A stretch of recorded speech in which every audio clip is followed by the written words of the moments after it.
Good morning. Am I audible? Can I check? Yes, you're audible. Thank you. Good morning to all of you. They say the world is won by many successful entrepreneurs over generations. I'm quite sure that you have been thinking this question. How can I be an entrepreneur? Well, today you'll find answers.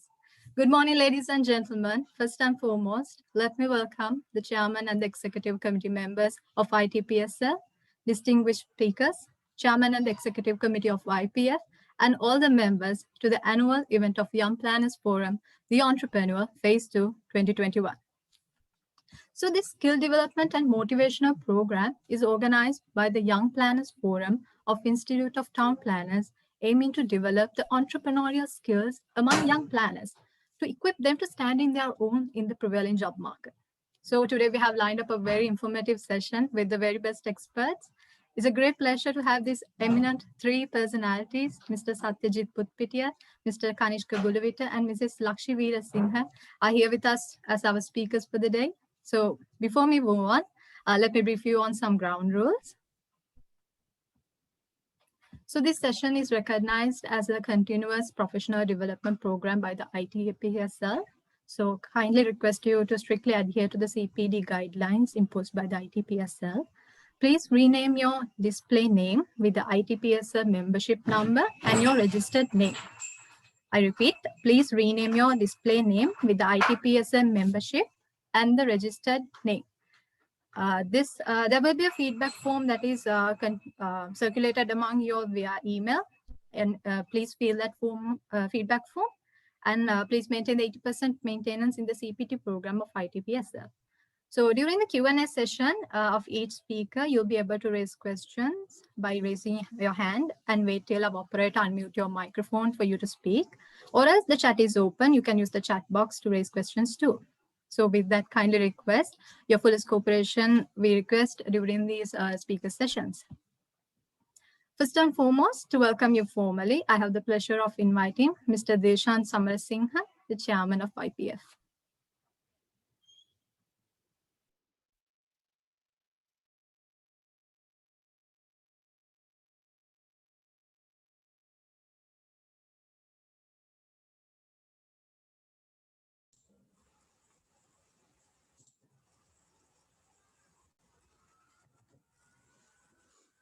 Thank you, Sajini.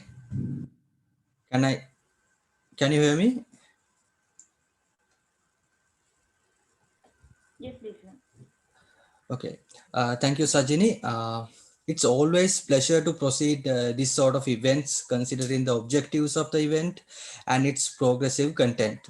The entrepreneur has a long-term target. The mechanisms that we use to solve problems always have a value. It leads to the innovations, but people are reluctant to do that because of certain issues. That's where the YPF intervene to motivate young planners who really leads the future of Sri Lanka. As we all know, we can't develop an economy without investments. Those investments should be sustainable. If you want to make your ideas into a business, you have to work for it. As Young Planners Forum, we understood this gap and trying to fill it as soon as possible. In this long run program, we have initiated our first phase at celebrating World Town Planning Day. After a very successful event, we have received several business proposals and plans as well. Here we are to discuss about those plans under the Entrepreneur Phase 2. Be with us and take the maximum out of this. Thank you very much.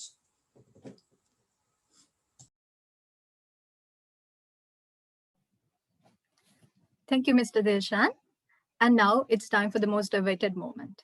To begin with the session, let me introduce today's moderator.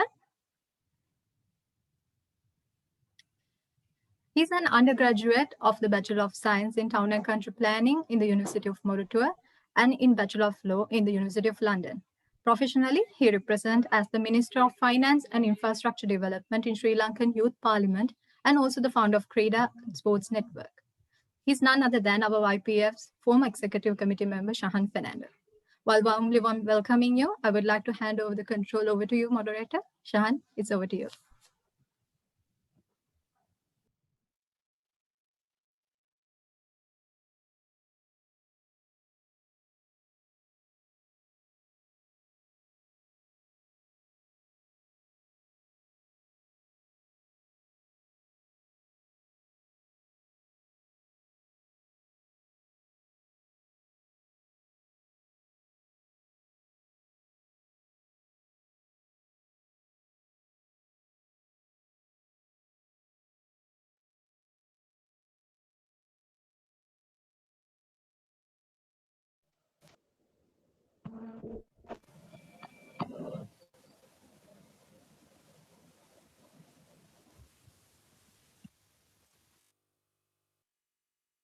All right. So once again, a very good morning, everyone. Hope you all can hear me. Can I just have the confirmation whether everyone can hear me and am I audible? Yes, we can. All right. Thank you very much. So once again, a very good morning, everyone. It is the phase 2 of the Entrepreneur webinar series brought to you by the Young Planners Forum of the Institute of Town Planners, Sri Lanka. This is the second phase of this program series. So a few months ago, we started this initiative.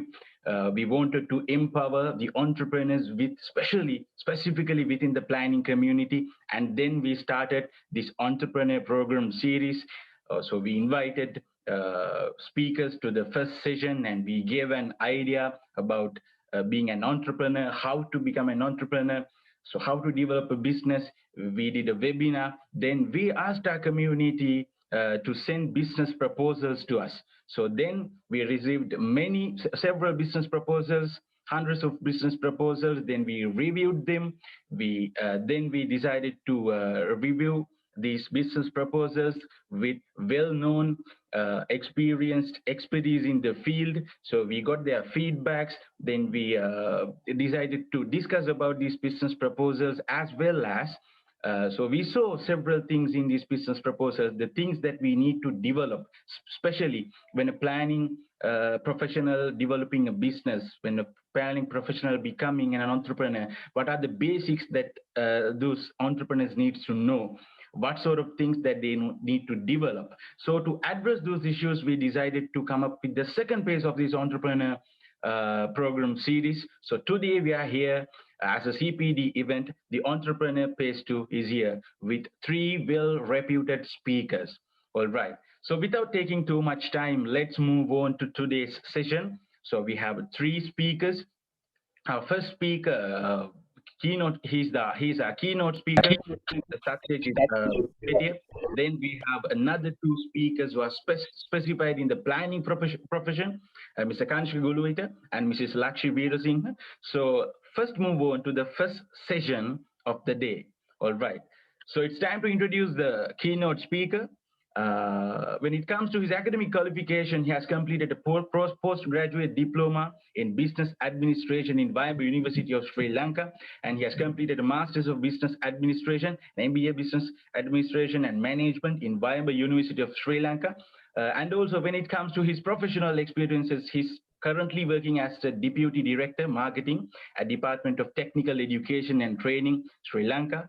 He has worked as a visiting lecturer at University of Colombo, University of Moratuwa, University of Vocational Technology, and also he's been working as a curriculum developer and also as NVQ assessor for Territory Education Commission of Sri Lanka. Is none other than Mr. Sathyajith Butpitiya. So today he's going to talk about the basics that you need to know if you are an entrepreneur, and also the business registration process and the process of making a business plan. Those are the key areas that he's going to focus. So, Mr. Sathyajith Butpitiya, sir, the platform is yours.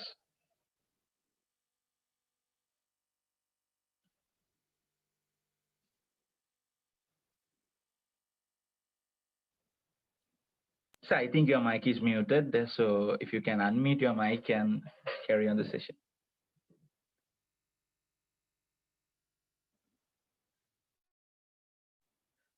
So still your mic is muted.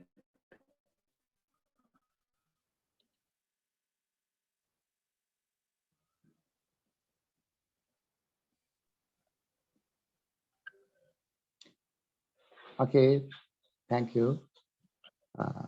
Good morning to distinguished participants, ladies and gentlemen. It's a great honor for me to deliver a keynote speech at this very important forum. I would like to first congratulate the Young Planners Forum of IPSL, and in particular, Mrs. I.A. Harshali Vijayawardena and Mr. Shahan Fernando for the timely contact me and excellent arrangement for this seminar. And thank you, Uncle Lanka and Rifat. Today, as requested by the organization, let me share a few slides on the topic entrepreneur. As you appreciate the topic requested by the organizers for me to discuss in this keynote speech is wide range, and I hope to elaborate on some issues. Please share these slides for me.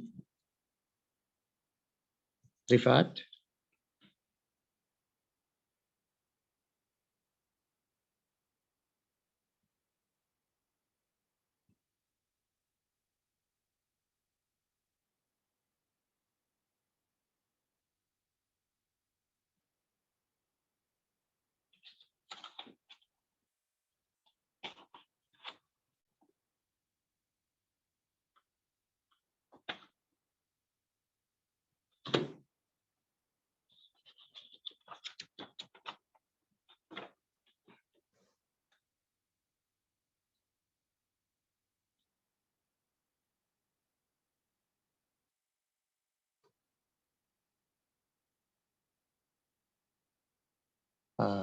Thank you, Mr. Rifat, for sharing this.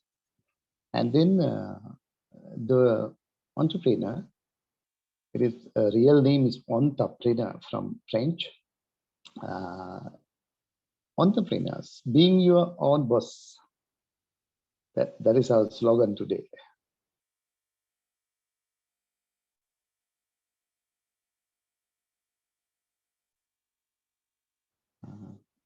Please go ahead.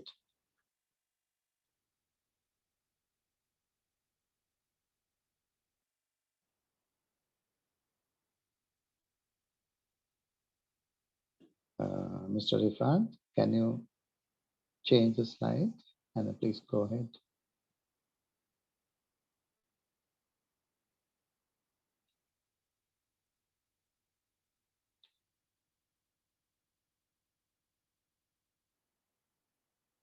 We need to revisit the strengths and weaknesses of your production and the capacity and those things we are going to discuss today.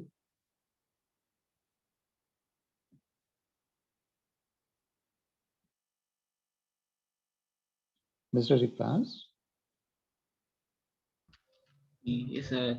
Yes, sir. Can you see the slides? I have shared. Okay, sure. I'm going to keep only 20 seconds or 30 seconds, only one slide. Okay, sure. And then we will go forward. Sorry for that. Yeah. Right. First one. Go back.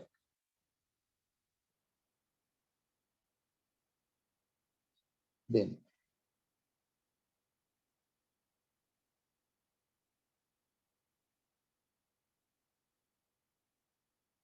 Next.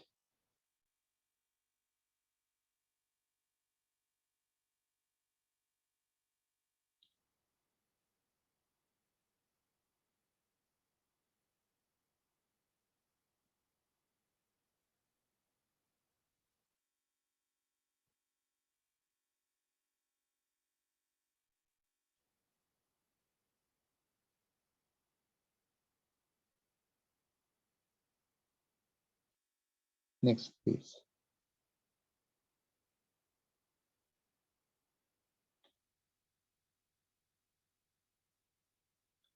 Okay, we will see what is entrepreneur. He creates jobs and new business, as well as he get risk, and entrepreneur gets rewards. He bring to the society new ideas, goods and services. And the key role in any economy, they have good new ideas and reward with profits. This is we call entrepreneur or entrepreneur. Next.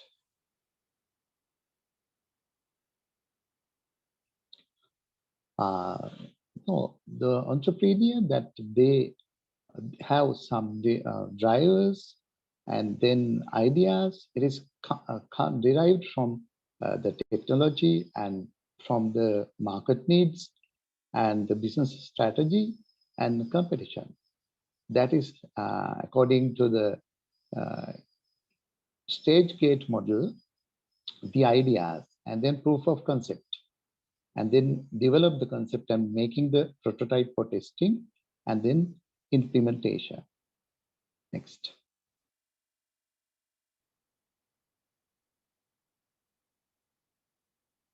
How is the process of entrepreneur? There are three thinkers gave some definitions. Responsible for the creation of new things in the search for profit. It's said by Joseph Schumpeter. And Frank Knight, he said the risk premiums in financial markets. And then Kisner, he said process that led to the discovery. That is called entrepreneurship. Next.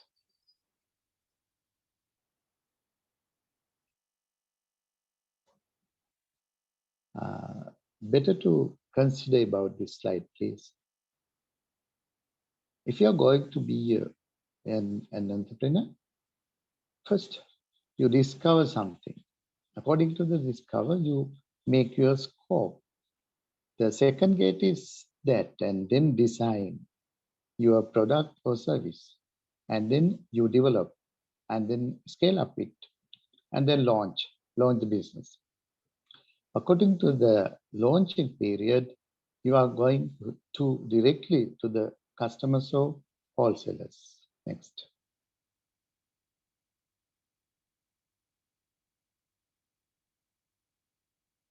We will see as an entrepreneur who you are. You undertake the risk of starting new business and then creates a firm and service. You produce goods or service for a profit. And the entrepreneurship is highly risky, but also can be highly rewarding. That's why people come for to generate economic wealth, growth, and innovations. And then ensuring funding is key for entrepreneur. Financing resources include SME loan and crowdfunding. They pay taxes will depend on how the business is set up in terms of structure. Entrepreneurs has a big involvement in economy. Next. How entrepreneurship works. Entrepreneurship is one of the resource economists categorized as integral to production, and three being land, natural resources, labor, and capital.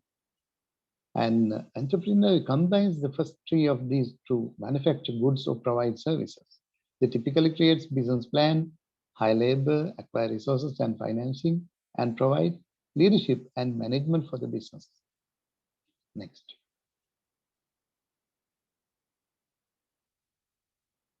The general purpose of production I mentioned here according to three categories. First one is primary production, second one is secondary production, third one is tertiary production. These are the main categories of production. The primary production is carried out by extractive industries like agriculture, forestry, fishing, mining, and oil extracting. These industries are engaged in such activities as extracting from the earth's surface and from the ocean. This kind of primary production, much influence from the government rules and regulation. That's why you are extract something from the earth surface and from the ocean. These examples, I think all you understand this from the forestry and fishing in ocean and mining and oil extracting. All these are coming under primary production.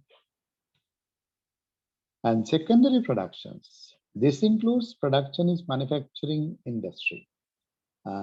As an example, manufacturing cars, furnishing, clothing, or building need much financing. These industries belongs to secondary productions. And the tertiary productions going along, distributive traders, banking, insurance, transport, and communication. All these are helpful for the first primary production and secondary production. People who engage to primary and secondary, the tertiary production people will help them to make their effort success. Next.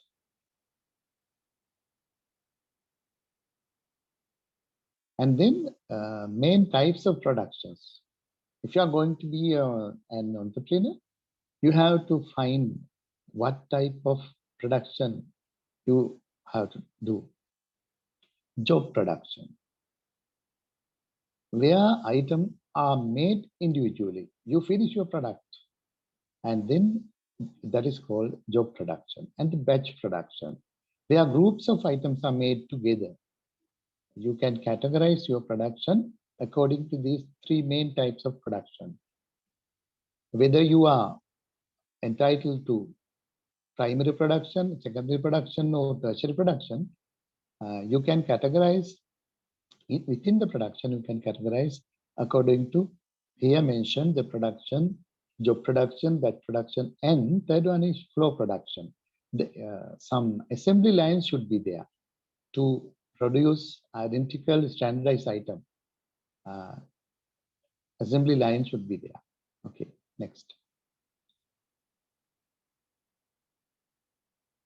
Commonly face some obstacle, especially according to the bureaucracy in Sri Lanka, and as well as the other countries also similar sometimes in developing countries, especially in Asian region. And bureaucracy, and you need some hiring talent people and then obtaining financing. These are the obstacles and challenging for the entrepreneurs. Next. Okay. Why we are lack of entrepreneurs in Sri Lanka? You see the whole context in the country. Your database, you have to fulfill your database according to this.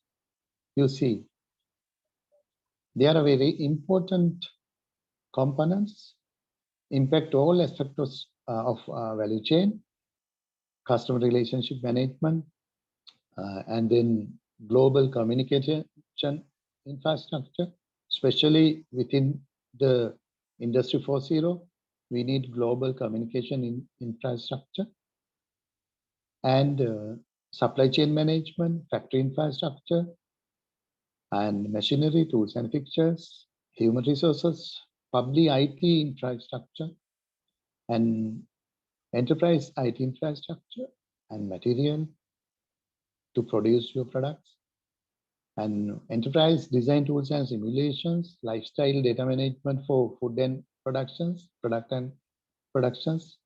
means the goods, and then production means the production process, and enterprise resource planning, asset management, manufacturing operations management, industrial communication and security, especially maintenance, repair and overheads, industrial control system, digital manufacturing, sensors and activation.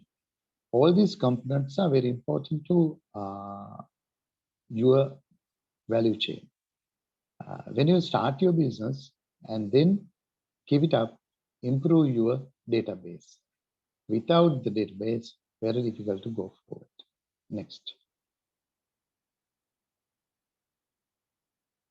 So then, entrepreneur is a problem solver. Product or service need to solve specific pain point, either for another business or for a consumer group. Through the identification of a problem as a research, an aspiring entrepreneur is able to build a business around solving that problem. Identify problems to solve by looking at various industries as an outsider. This often provides an aspiring entrepreneur with the ability to see a problem other might not. And you are the person who involved to solving the problem. And then you are going to do a business with the business around solving the problem. Okay, next.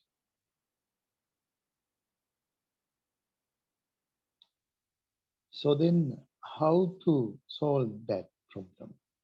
Adding value within the problem. This is the other one. Successful startup solve the specific pain point for other companies or for the public.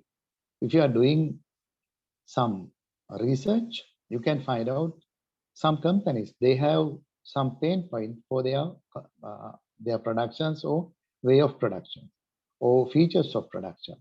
And then the public, if they have, after your research, you can find out some problems for the public, and then you are going to make something to solve the problem. Within the problem solving, you are adding value within the problem. Only through adding value to a specific problem or pain point does an entrepreneur become successful. Next.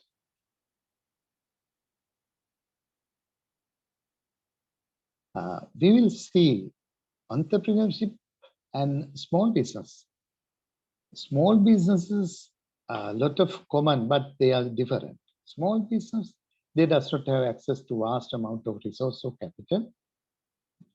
But entrepreneurship refers to the long-term vision they have, and then market share with an innovative new ideas.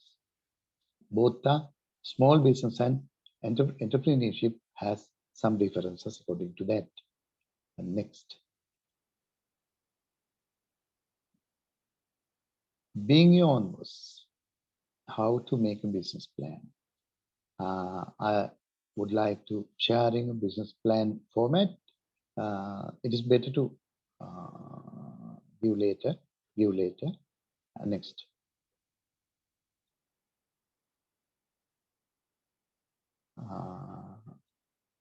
I decided to share this business registrations according to the need for look further into the Sri Lankan context. Business registration. There are different kind of registration required for a beginning industry.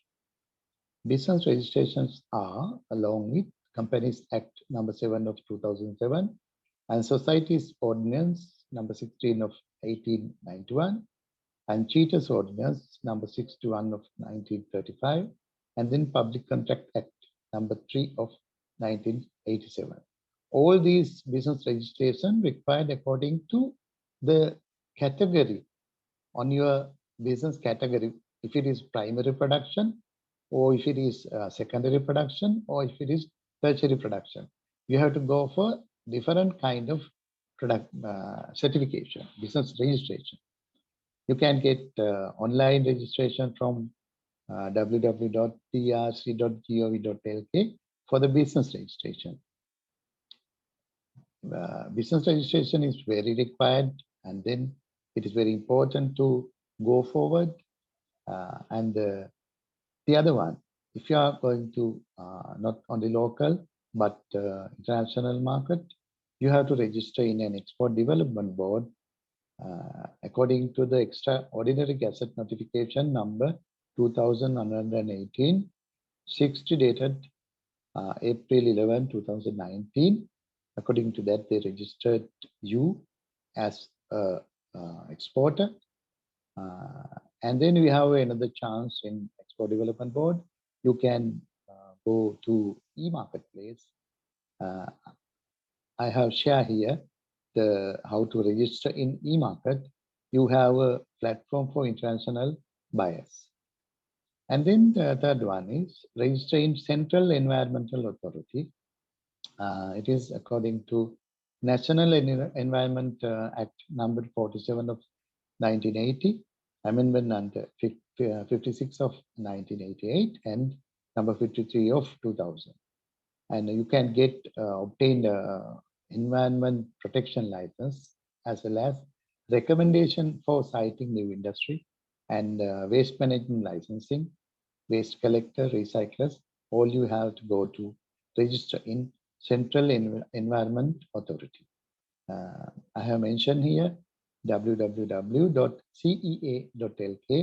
There is a place online registration, but after you apply for the registration, they will come and check, monitor your requirements. Next.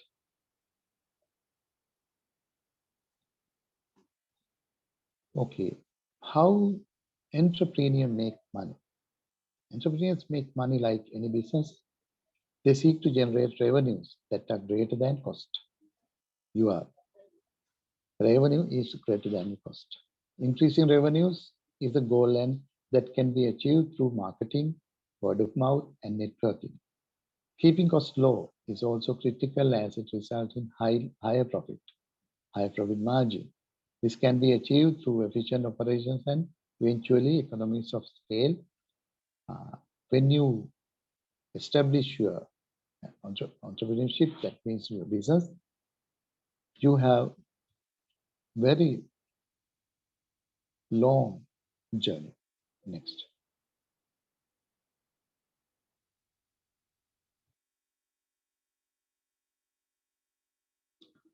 So then the types of entrepreneurs. First type is builders. Not building buildings, but you are doing your work as a builder. That means fast growth. Your desire is fast growth and business relationships difficult. Type of this entrepreneur. Builders seek to create scalable businesses within a short time frame. You're going to forward and try to make your own success within short time frame. These individuals seek to build out a strong infrastructure by hiring the best talent and seeking the best investors. This kind of entrepreneurs fast grow their business. And then second type is opportunists. Opportunist entrepreneurs are optimistic individuals with the ability to pick out financial opportunities, getting it in at the right time, staying on board during the time of growth and existing when the business hits its peak. They are attracted to ideas where they can create residual and renewable income, well-timed opportunities. Opportunities, they take on opportunities at the right time. Next. Other type is innovators. Innovators, rare individuals, very rare innovators. But no one has thought of before their product. Example, Thomas Alva Edison, Steve Jobs, and Mark Zuckerberg, and many more innovators. And the next type of entrepreneur, specialist. They have a strong skill set in a specific area obtained through education. And I think that most of you are specialists, and then please check this thoroughly. A specialist entrepreneurs will build out their business through networking and referrals, resulting in slower growth than builder entrepreneur. You see the differences in between. Okay, next. And the 4 types of entrepreneurs. There are some people, they have a small business without turning into large conglomerate or opening many chains. And a single location restaurant, as an example, single location restaurant, one grocery shop or retail shop, and they depend on loans, and they are small business entrepreneurship.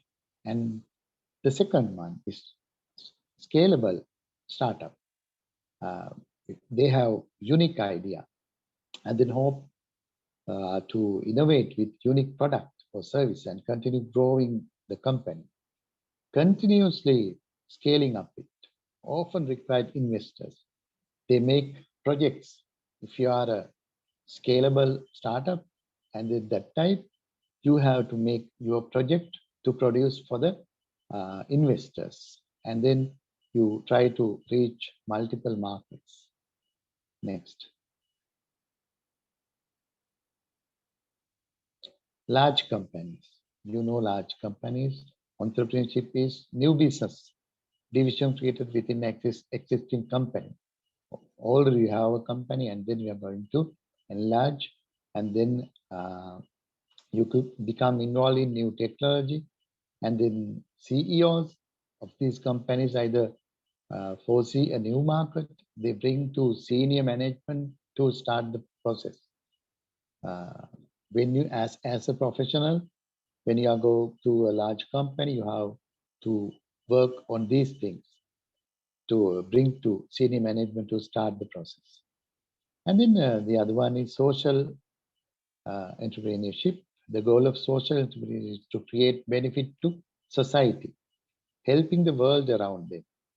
And then as an example, the Sarvodaya in Sri Lanka, and then many more. Next. In economists speak, an entrepreneur act as a coordinating agent in the capitalist economy. This capitalist economy, you are promoting capital formation in the country. Next.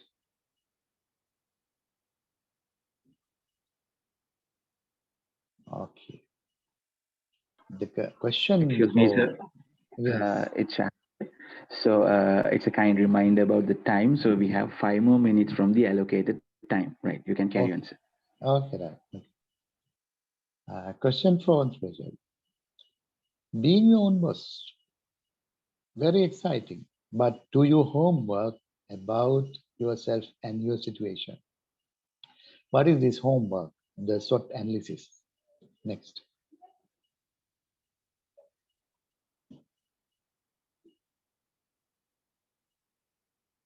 I think all you have heard about Napoleon Hill's 13 steps to think and grow rich. You can go through this. We need design, faith, and auto-suggestions, specialized knowledge, persistence, mastermind, sex transmutation, and so, imagination, and the sixth sense. Entrepreneurs need sixth sense. Next. Okay, this is very important. Nowadays, 8 forms of currency. Capital, there are so many capital definitions, and then social capital, material capital, financial capital, living capital, intellectual capital, and experiential capital, and spiritual capital. They have become currency. And then social capital, it gave you the connections. Material capital gave you natural resources. And then financial capital, it gave you money. Living capital, carbon, nitrogen, and water. And then intellectual capital, ideas and knowledge. Experiential capital is action. Spiritual capital is your prayer, your intention, and faith or karma. These are the 8 forms of currency. When you start your business, please think about this. And then according to that, it is complexing. According to that, you are going to serve to the country. Next. This is permaculture ethics, demolition. You can go through Google and search Mollison's permaculture ethics and design principles. It is for a healthful environment, healthful people, and very the greater good to great number of people of the society. As an entrepreneur, you need to become an entrepreneur with your social ethics. Okay, so then please can you share this our business plan?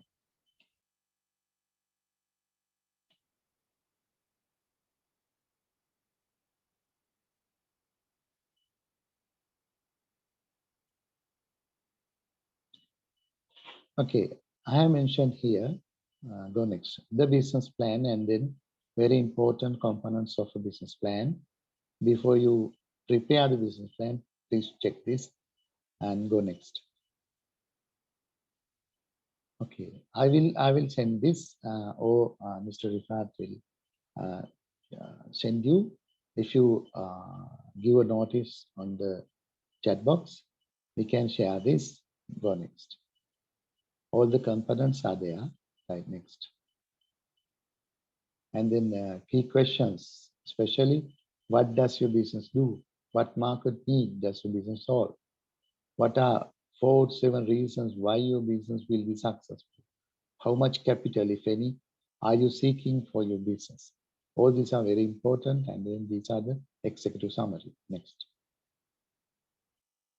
And then company profile, your location, when were you formed, and then your entity form, legal entity, and that is come from the registrations and certifications, and company vision and mission statement. There are so many things to do, but anyway, you need the business plan. Next. Industry analysis. Next. Customer analysis. Next. Competitive analysis. Next. So then the very important marketing plan. Next. And then operations plan. If you have job production or batch production or flow production, you need operation plan. Next. And the selected management team. Next. And then the financial plan, you can get some help from the accountants. Next. And then appendix, you have to take some appendix. Next.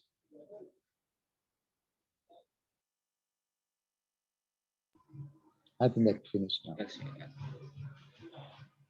Okay. Oh, finish. Right. The slide is finished.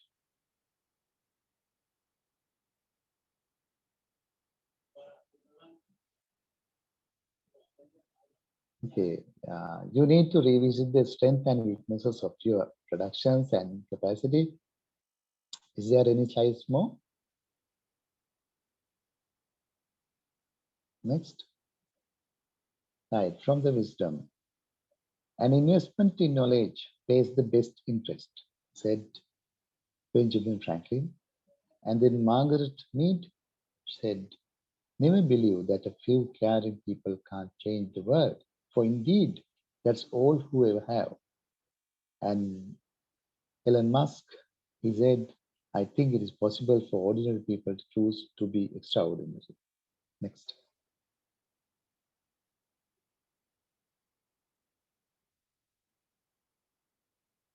Okay. That you need to revisit the strengths and weaknesses of your production capacity. And then in the difficulties in the export market, the Asian countries adopted aggressive economic stimulus measures, particularly focusing on supporting domestic consumption. The need to look further into the regional markets was also considered to be an important measure And indeed, there were efforts to develop further the regional trade, which could in fact be another force behind to accelerate Asian or Asian economic integration. You need to revisit your strengths and weaknesses. And then I do sincerely hope that our seminar today will provide us the useful uh, insight to contribute to the annual event of Young Planners Forum. Thank you very much for your kind attention, and I hope the forum will be great success. And then thank you very much to all of you. And so I think that our time is finished, as well as we have discussed more important things. So then thank you again to inviting me for your sessions. Thank you. All right. Thank you very much, sir, for the informative session. So next we can move on to the Q&A session. So we'll have a 10-minute Q&A for the completed session. So anyone can raise their questions. So if you want to raise a question, you have two options. So the first option is you can put your question in the chat box. So we'll read the question and answer. So, and if you want to unmute your mic and raise a question, that is also possible. Just raise your hand. So you have the raise hand option. Then a host will unmute you. Then you can ask the question without putting it into the chat box. All right. So let's see whether we have any questions right at the moment. Yes, of course. All right. Any questions, audience? Anyone can ask questions. So it's been a very informative session. So if you have any questions related to the content which is delivered by Mr. Sathyajith Butpitiya, you can raise questions now.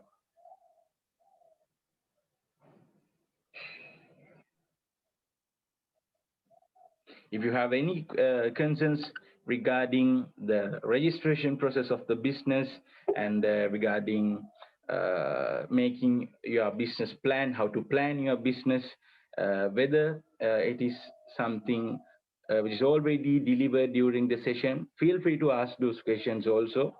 And also if you have any questions related to, all right, we have a question here. Let's see.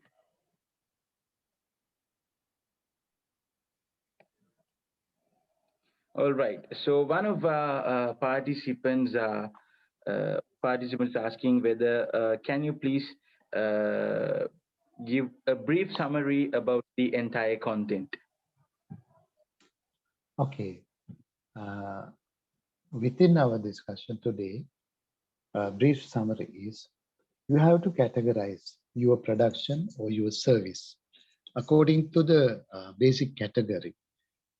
Your production as an entrepreneur, the primary production or secondary production or tertiary production. According to that, if you are doing primary production, that means the extractive from the earth surface and ocean. And then that kind of productions, especially the forest department and according to the co-diversity, then some kind of departments are there. There are 3 types of departments. You have to get permission from the departments, and then for the primary productions. And the secondary production, there are semi-government and local government authorities to get the registration. And then the third one is tertiary production. You have to get telecommunication and some different places for your registration. The next one is the production types, that batch production or job production or flow production. And then you think those things, and then this is very important to decide how to go forward and what to do. And the next one I explain, as an entrepreneur, you have different components in your database, right? There are 16 and more different, in Sri Lankan context, different places. You have to go and talk to them. According to the bureaucracy, very difficult to get permissions from some institutions. And then you need to develop your soft skill to do it properly. And then interpersonal skills, and those things are very important. I didn't mention it here, but I think that the very important entrepreneurial skill is that. And then we discuss about the basic Stargate system model. And according to that, you need to find out problem from the society, from the public, or from the existing business. And then you can find some problems, and then you are going to become a problem solver. And then your business is around this. And then you create some features, adding features to the product. If there is a product fail in the market, if you have some suggestions to make it success, how to do it? You are adding some new features and then introduce to the market. That is the way to do a good profit, make a good profit. And then we discuss about the export business. If you are going to expand your business to the global market, there are some places, especially Export Development Board, as well as the IDB, Industrial Development Board, I didn't mention, but Export Development will give guidance to you how to register your business for a export business. And then finally, I gave you the business plan. It is very important. If you are entitled to kind of category, if you are to become large scale or medium scale or a small scale, you have to funding the financial requirements. These are the things we discussed today. That is a summary. Thank you. Next question.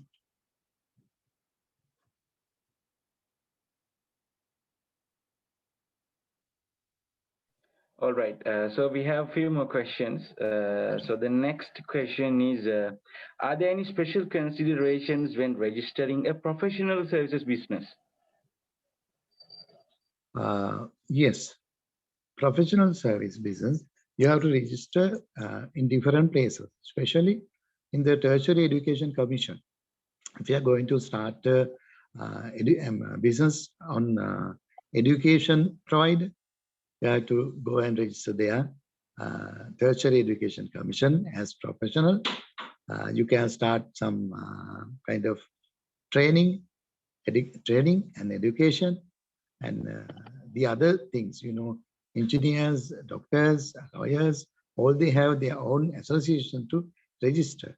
But I mean, as a provider of training, especially, you have to register in Tertiary Education Commission, Nipunata Piyasanarayanpita, Colombo 5.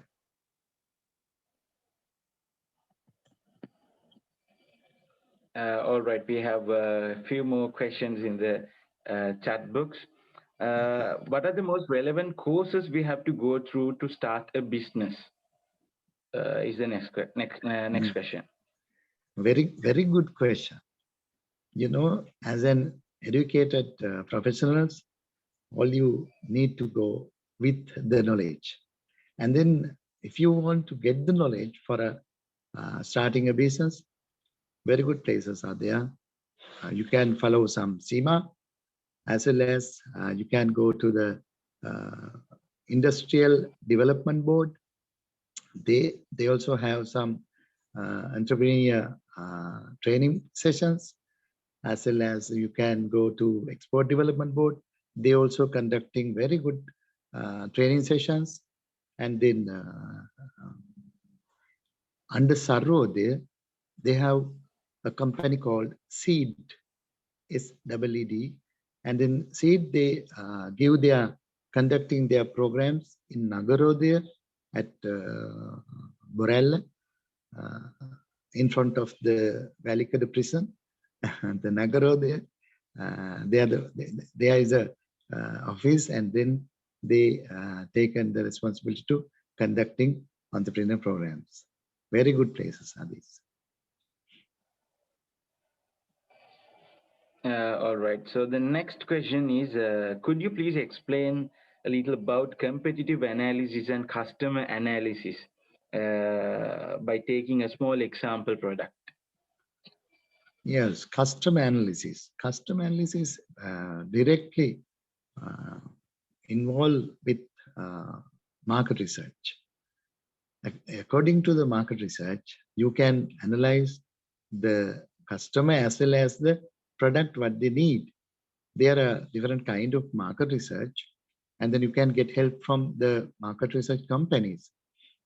Or otherwise, you can go through your own plan. But with this market analysis, you can collect with questionnaires, and then with survey, literature survey, and then you can find out the ideas as well as the data and information to analyze. After this market analysis, you can decide what to do and then how to do. And then especially in Sri Lanka, there are few companies. I cannot tell the companies. You can go through Google and search it. That's why I cannot ensure what will be happen next. They will charge a little bit more. And then it is better to, at the starting point, it is better to start your own market search survey.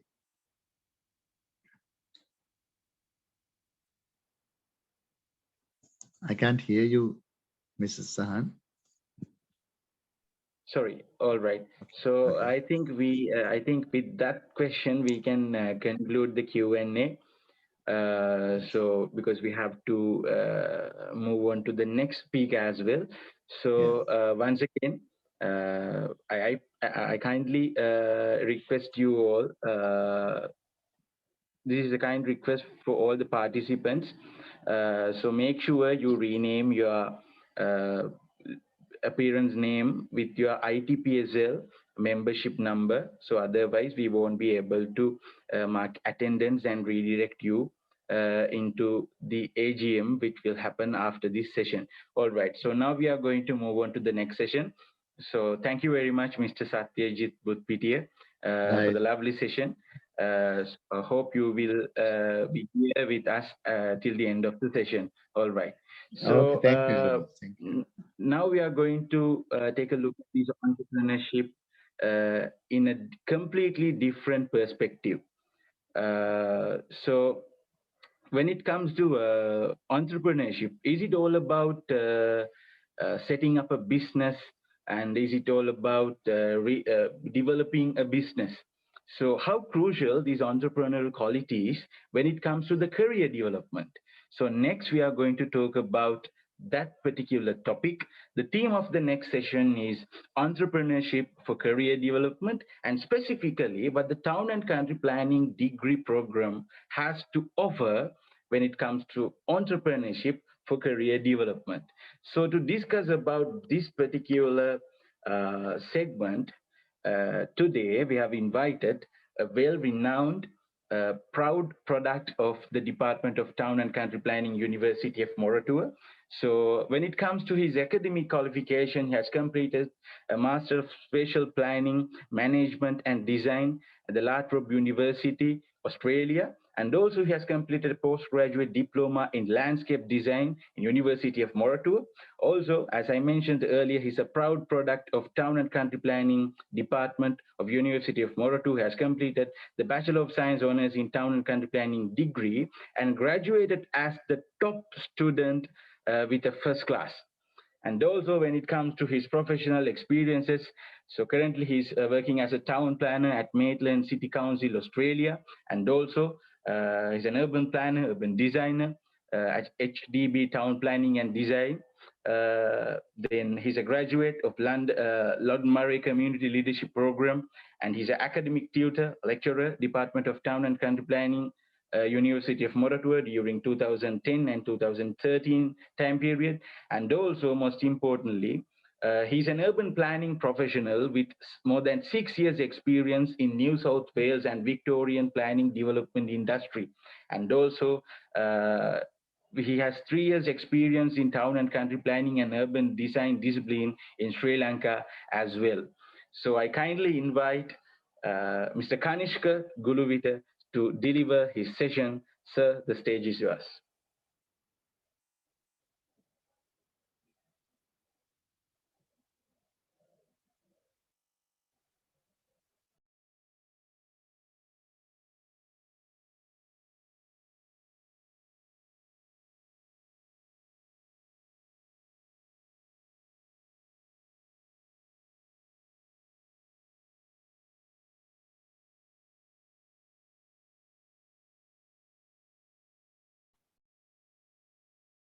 Hello, can everyone hear me? Yeah, we can hear you. All right. I'm trying to share my screen and it says the host has disabled from screen sharing. Can someone help me out here?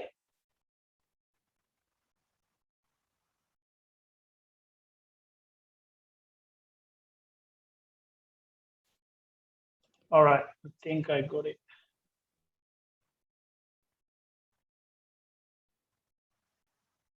Can everyone see the slide? Yes, we can see.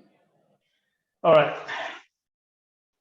So as Shahan explained, my take on entrepreneurship and what it means to be entrepreneurial is somewhat different for today's event. But I can certainly build up on what Dr. Sathyajith has mentioned about being your own boss.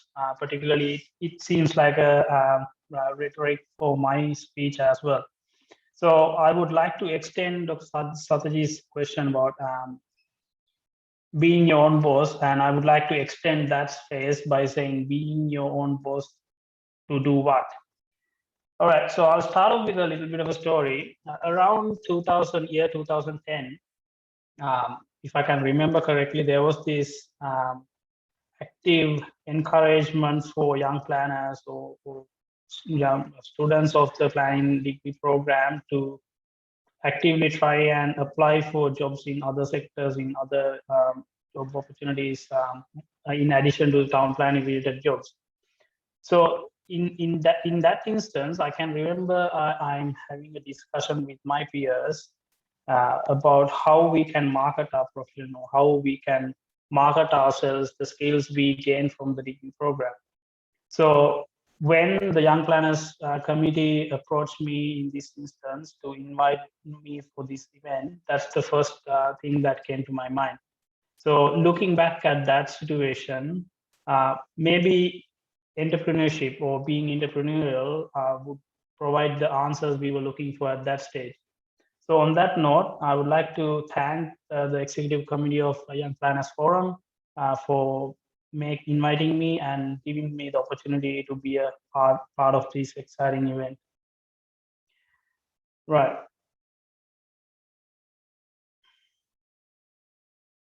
So as Dr. Sathyajith eloquently explained, so the concept of entrepreneurship, the first thing that comes to your mind is it's about building, managing, and growing business ventures. So if we try to look at the relationship entrepreneurship has with town planning, the obvious answer would be for a graduate or a student to think about how you can start up a town planning consultancy business. But it is very encouraging, and it is a very, I would say, an ambiguous pathway for a town planner or a graduate. There's nothing wrong with starting your own business, and I think it would be certainly being an active town planner as well. But in thinking about that, I wanted to make sure that my speech today can be relatable to most of the audience today, because in my opinion, not everyone is going to start their own company or consultancy business, and not everyone should do that, because different individuals have different interests, different passions, and I believe that if you are following your unique talents and you following your passions, then you will be more better off trying, or instead of trying to fit in someone else's frame. So when we look at a business venture that is built by an entrepreneur, what I would like to stress on in this is, instead of looking at the technical description of entrepreneurship, what if we ask the question, what it means to be entrepreneurial? So if you look around the world and look at the leading entrepreneurs in the world, few examples: Elon Musk, Mark Zuckerberg, Steve Jobs.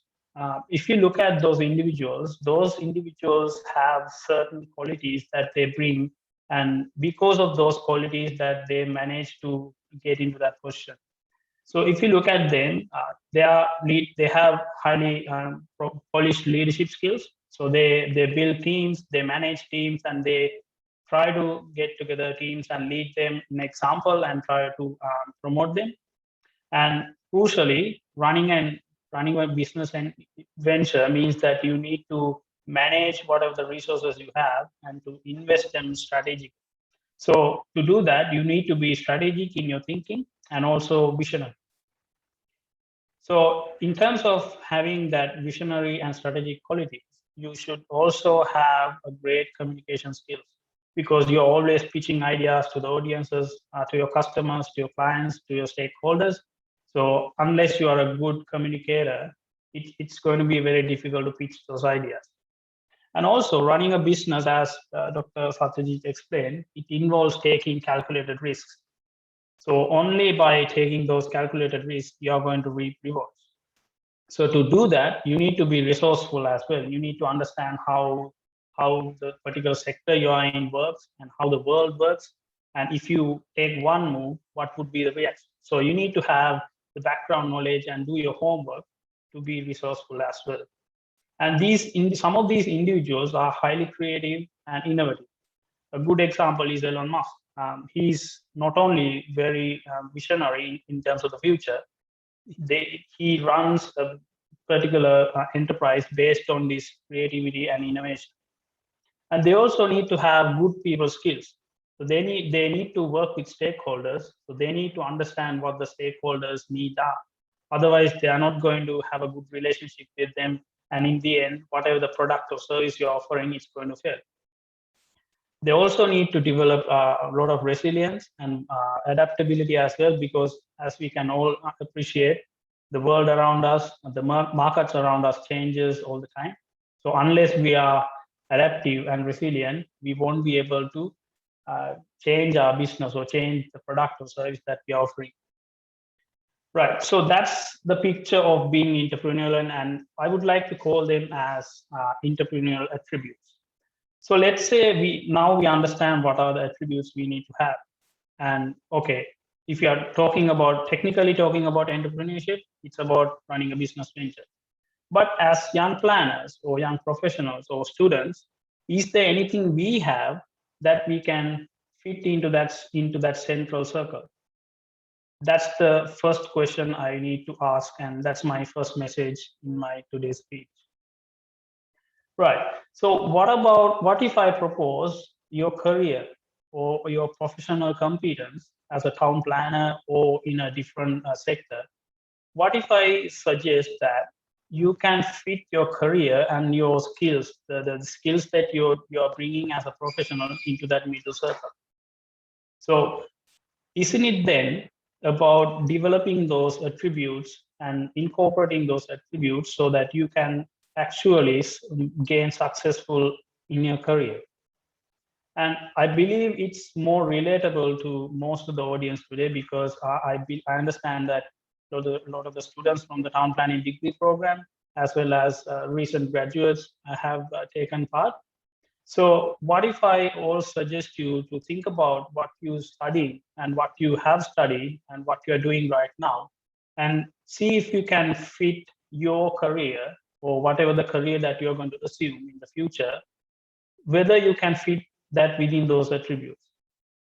So if it is possible, then isn't it about developing those attributes while we are students or while we are graduates at an early stage? So in my opinion, it's something that we all can relate ourselves to and think about and plan for. All right, so this framework is all well and good, but you might think if you're a student or a fresh graduate from the town planning degree, you might be asking the question, okay, I spend 40 to 50 hours every week following this course. It's a full-time course. So where do I have the time to develop those attributes? Do I need to enroll in a different study program, or do I need to do a certain another training program? So where do I have the time? Where do I have resources? So where can I look for? So to find some answers to those questions, which are very reasonable, because as myself, I have gone through the same experience that most of you have. So in terms of finding answers to that question, I try to look at the town planning degree program, particularly the curriculum that the town planning degree has to offer. So by looking at it, what I try to do is I try to understand and categorize the different modules offered by the program into 4 different categories. So the number one is core theoretical and scientific knowledge. So by core theoretical and scientific knowledge, I try to understand these are about the modules that gives you by far the most town planning specific theoretical knowledge. They talks about concepts and they helps you to understand the abstract concepts about the industry and how certain mechanisms work in the field and why they work and why other matters doesn't work. So theories are important because, like I said, it gives you that abstract understanding and the background knowledge to be a resourceful person. Number 2, technical methods and application. While technical methods and application, those modules have some elements of theories, they also gives you the important tools and techniques so that you can apply those techniques in a direct world situation. So the main difference I see between the theories and the techniques is that once you know how to use a technique and once you use that, it's very difficult for someone to forget about those techniques compared to the theory. Number 3 is strategic management and coordination. I was very careful about using this term because I didn't want to use project management itself because it itself is a discipline. But what I try to identify under these categories, those modules that gives you the most performative knowledge. By performative knowledge, I mean that it is a great balance between the theoretical and technical knowledge you get and how you use those to actually build a product, or how you use that to create a knowledge and how you use those theories and techniques in a real world scenario. So this is all about managing and identifying your resources and how to manage them and try to solve problems by using those resources. And the last one is communication and soft skills. So under this category, I try to identify those modules which gives you non-technical and versatile skills. For example, public speaking, event management, or communication techniques. So these are very versatile skills, but they are non-technical in a way that you can virtually apply these skills in any situation, whether it's professional or whether it's personal. So those are the 4 types of categories. So what I call the competency areas that I try to identify all the modules offered by the planning degree. So as you can see on your right hand, I also try to understand those entrepreneurial attributes and try to categorize them within those 4 competency areas. And as you can see, the strategic management and coordination category and communication and soft skills category by far has the largest number of attributes that an entrepreneur should have. And I try to identify a few examples of those competency areas. So for theoretical and scientific knowledge, I would say introduction to town planning, ecology for town planning, development economics. Those are key theoretical modules, and they, based on their primary learning outcomes and the way they are assessed, I think those types of modules can be fit within that category. And technical methods, I would say mapping, remote sensing, field reconnaissance. Those are types of techniques that you would develop and offered by the town planning degree. And for the strategic management area, all planning and design studios, things like modules like design fundamentals, and also the individually supervised research project, I categorize them under this strategic management competency area, because they are the base of managing your resources and try to find a solution. And for the last one, modules like effective communication, personality development, event management, and sports. Like I said, they give you the non-technical skills that you need to build character and to build that relationship as a successful individual. So let's look at the breakdown based on that, based on those competency areas. So town planning degree, under the town planning degree, each student needs to complete a total 65 modules over 8 semesters or 4 levels. And they need to complete about 4,000 study hours. These are minimum study hours. I know that most of you do extra hours to get through the course. And it also involves completing 150 credit points. So if you look at the share of the number of modules based on those 4 competency areas, the first diagram on your left, you can see that there's a reasonable balance between the technical modules. If you can refer to the key on your left-hand side, the green color is the technical methods, blue color is the theoretical and scientific knowledge, purple color is the soft skills, the communication and soft skills, and the red color is the strategic management. So based on the number of modules, the share is in that way, so that there's a bulk of technical modules and also theoretical modules. I think there's a good explanation for that. As you can understand, town planning is a subject and a discipline that's introduced to a person at the university level. So it is not covered in any of the school education curriculums. So because of that, maybe that's why we have large number of theoretical modules in terms of the module numbers. But if you look at the diagram in the middle, that shows the share of study hours, which is a completely different picture than the first diagram. So if you look at the study hours you need to spend on within the course program, there's a clear majority for the strategic management and coordination modules, which is about almost half of the study hours. Remind me, 4,000 study hours, you're spending almost close to 2,000 study hours under the strategic management and coordination. And I also want to remind you that the strategic management and coordination competency area had the most entrepreneurial attributes as we identified at the beginning. And if you look at the third diagram, it's about the share of credit points among these modules across the 4 competency areas.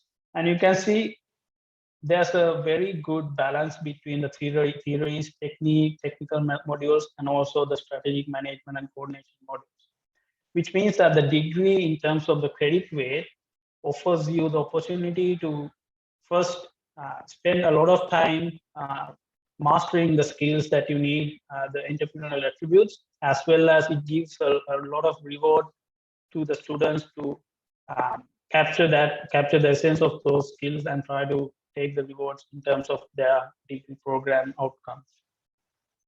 So next, I try to identify the same type of analysis, the number of modules, the share of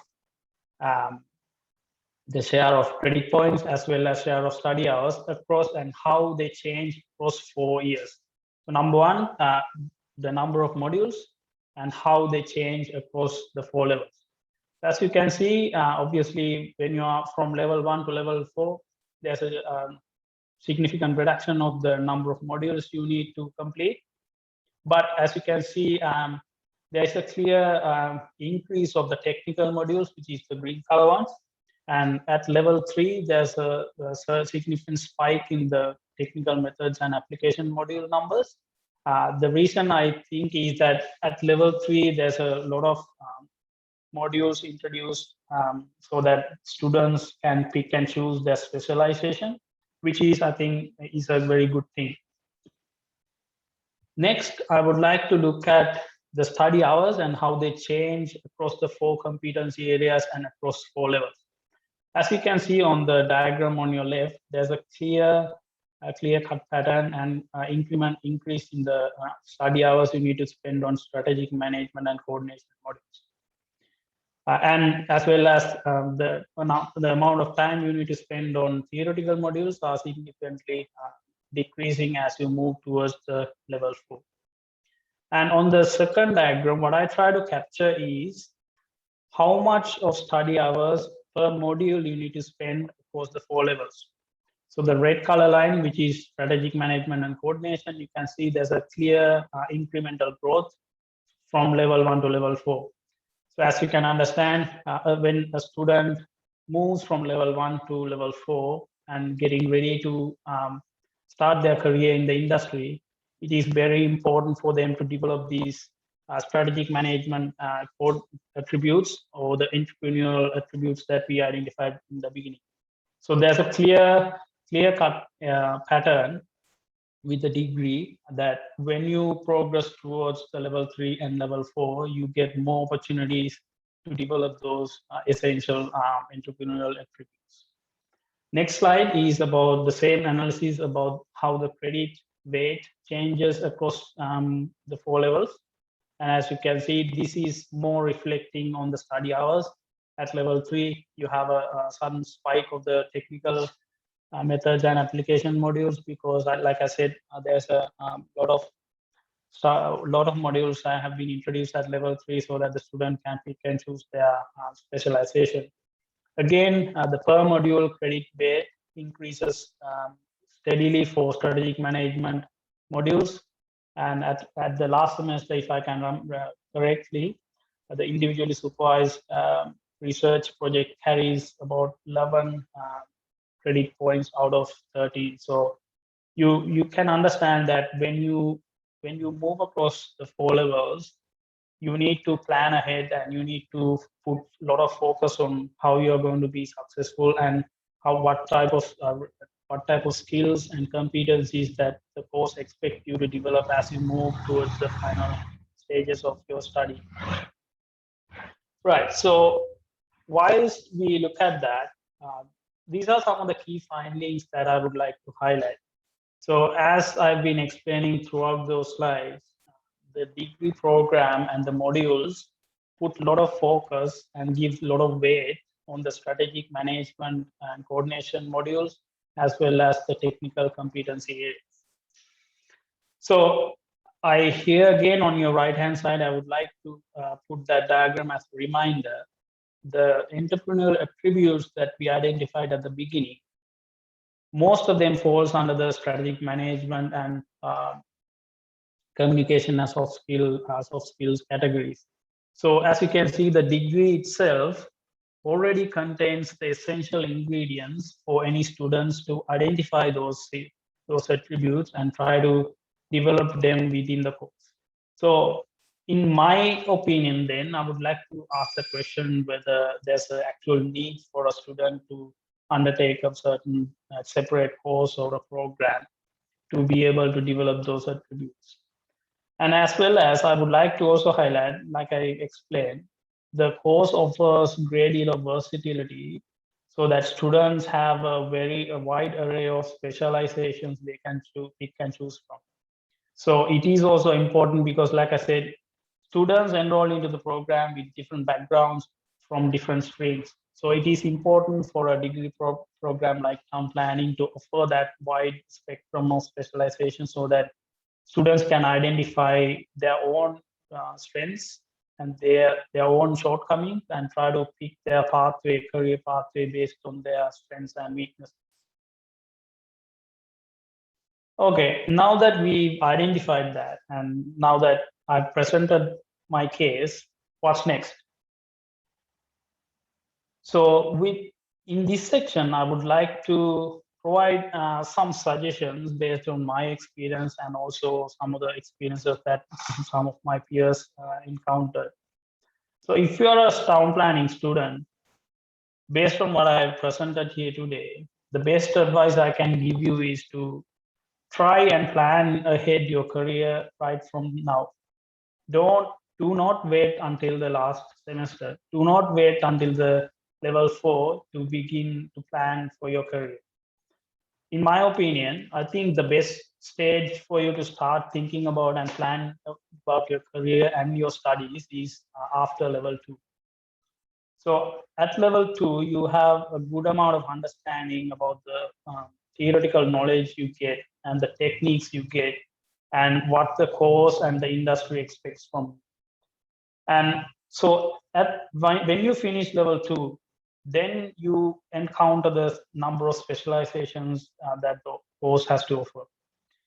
Plan ahead about what you wanted to do at 6 months stage from now, what you wanted to do, what you want to achieve in 2 years time from now, and 5 years from now, and so on. So based on those plans, then I would say you'd be in a better position to pick your specialization from level 3 on. And also think about and pick what areas you are interested and try to think about what you can do for the individual supervised research project, which, like I said, carries a great amount of credit points. And if you're a recent town planning graduate, things might be a little bit different. You might feel this in a different way. Again, but you can also have a plan, a 6 months, 2 years, and 5 years plan. What you wanted to do, which specialized area you wanted to follow. And whilst I presented my case, if you are trying to apply for a non-town planning job, let's say a project officer or a project management person or a industrial training, try to think about what you studied in your course and try to take whatever I've presented today and go to the next job interview. And if they ask, okay, you have a town planning degree, but the position is for a management training, can you explain how you can relate, how your degree program can relate to this question? Try to take what I've explained to you today, and if you have that in front of you, you can take that information and explain to them, okay, even though the title of the degree says town planning, this is what I did that, and these are the areas where I scored the most number of points, and these are my best performance in these modules. So I think that's why I fit into this position, because this position requires these skills, and I've already completed those skills. So try to have a plan of attack when you go to the next job interview. And also, lastly, I wanted to touch, because we are in a fairly extraordinary circumstances around the world, I think having adaptability is also very important for fresh graduates. I'm not encouraging any of you to do certain things, but to give you some examples around here. Here in Australia, because of the pandemic situation that started from March last year, obviously the airline industry is something that was directly hit. And we hear a lot of stories from these around Australia that airline pilots who are very skilled and have a fairly profound amount of skills that they present, and they have been through a great deal of training, and they have high status. So we've heard a number of stories where airline pilots were the first ones to temporarily change their careers. Some of them actually went into driving buses in the public bus sector, and some of them actually went into the demanding sections like medical and retail sectors. I believe they were able to make that change, irrespective of whatever the status they had, is that they themselves were the bosses of their careers, because they understand, given the situation in the world, the airline sector is not going to recover for the next few years. So in the meantime, if they were to stay at home, they are not going to have anything for themselves. So I think it is important to have that adaptability and also the resilience to understand, also to be resourceful, to understand what's happening around the world, and try to make small incremental changes in your career. And like I said, and as Dr. Butpitiya has mentioned, it's about being your own boss, and think about being your own boss to do what. That's the end of my presentation today, and I would like to thank the Executive Committee of Young Planners Forum to organizing this successful event. I feel like there have been a lot of work going into this today's event, and I was really happy to be a part of that and continue to have relationship with the Young Planners Forum. Sahan, that's it for me. I hope you can take over from now.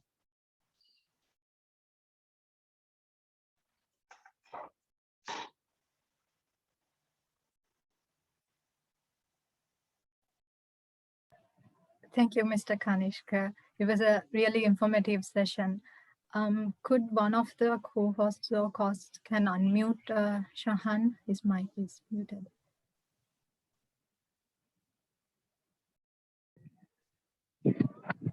All right. So that session was really insightful. So I have been following the same degree program for the past 4 years. I never looked into the degree in this sort of a view. So I think the information you brought in, the analysis you brought in will be very useful and helpful for the community as well. So now it's time to move on to the Q&A session. So we have several questions in the chat box as well. Let me read the first question.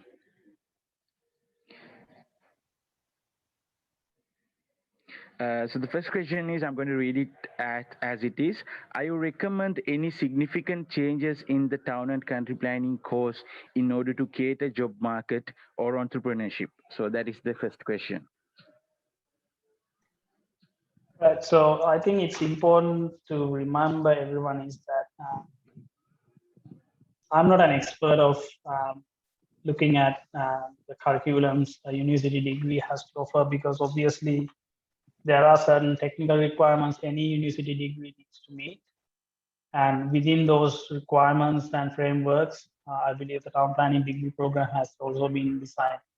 But one thing I've noticed over the last few years is that it's continuously evolving, going through changes. And I understand that curriculum change or restructuring is going to happen next year, which is important because that continuous change allows a degree program to evolve with the industry, as well as trying to meet the industrial needs of students and graduates as well. So in that sense, I'm very reluctant to propose any changes. But one thing this is obviously my personal experience. One thing I noticed since I studied here in Australia is that there's still the town planning degree curriculum appears to still have a large amount of modules which are assessed based on examinations. And I think it will be important in terms of the communication skills the graduates can gain if more modules can be offered and assessed in a way that they are continuous based assessment or allowing the students to come up with their own ideas. For example, the master's program I completed here in Australia, I went through 12 subject modules, and out of those 12, only one subject module had an examination. So in every other module, the module was assessed based on essays, thematic essays. So at the beginning of the module, they introduced the themes and asked the students to write essays. So writing an essay takes significant amount of time and energy, because you essentially what you're trying to do is go through the reading material and try to come up with your own ideas every time. And that is important to actually generate that kind of thinking in the students, as well as get the students to write the ideas and to develop their communication skills. So I think as a university student, irrespective of what degree program you follow, it is very, very essential to have those communication skills polished by the time you graduate. Because if you compare yourself with someone in the same age who didn't went to the university, by the time you complete 4 years, they maybe manage to find employment and have a few years of experience and manage to secure permanent employment. So in that case, if you just went through the degree program without developing those skills, and at the end of 4 years, if you expect to be on the same level as that, I don't think it works that way. So I think that's why as university students, you need to be really proactively think about what you study, plan your study, and also plan your career in the future. I hope that gives some sort of answers to that question.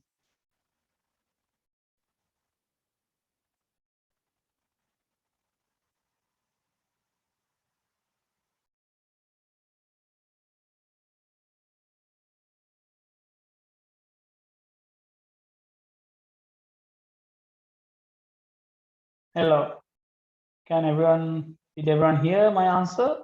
Yes, we heard it. So we can move to another question.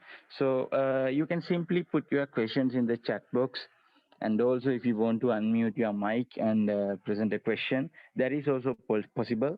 Just raise your hand using the raise hand option. Then one of our co-hosts will unmute you. Then you can forward the question. So do we have any more questions? So you can simply put the questions in the chat box. By the way, I'm looking at the chat box as well, so feel free to type in any questions from there.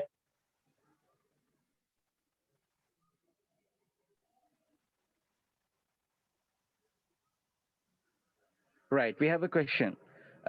Most of fresh graduates do not have proper awareness about what are the opportunities they can have within our country or abroad country. Can you explain why we are facing such things? So I read the question as it is. Do I need to repeat the question?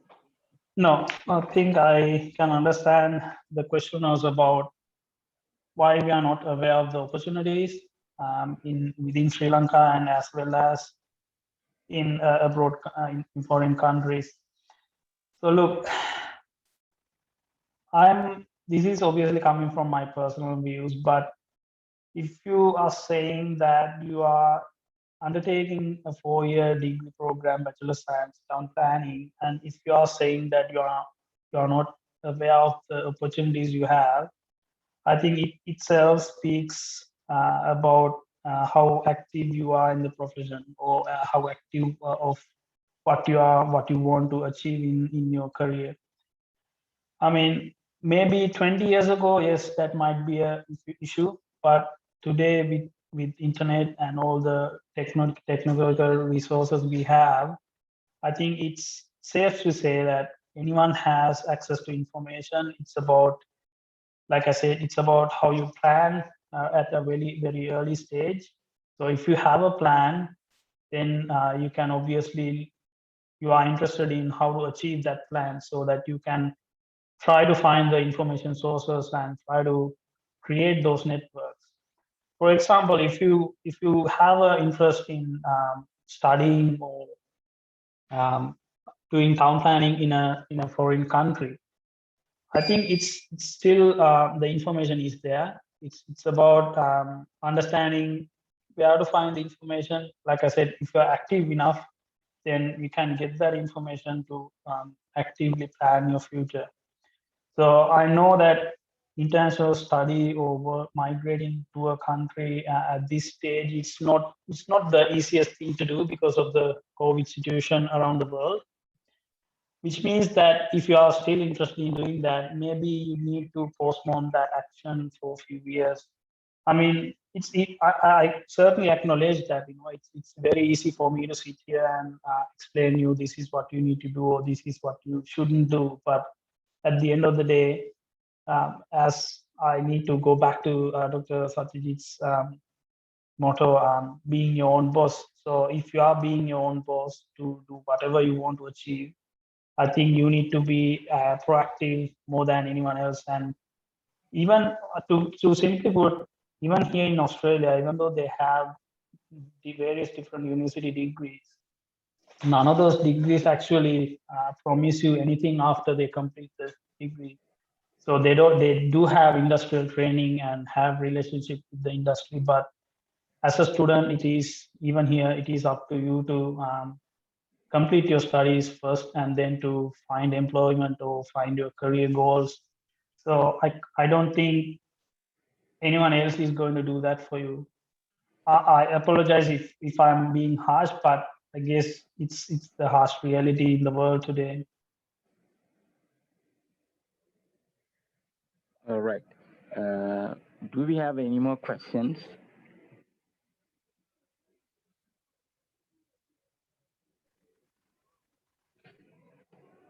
All right. It seems like we do not have any more questions right at the moment. I think we can wrap up these segments and move on to the next speaker. All right. So I would like to thank Mr. Kanishka Gulawita for the lovely session. So it was very insightful, and the analysis you brought was very, very helpful for the community as well. So I hope you will stay with us till the end of the session. So next we are Sure. going to move on to our next speaker.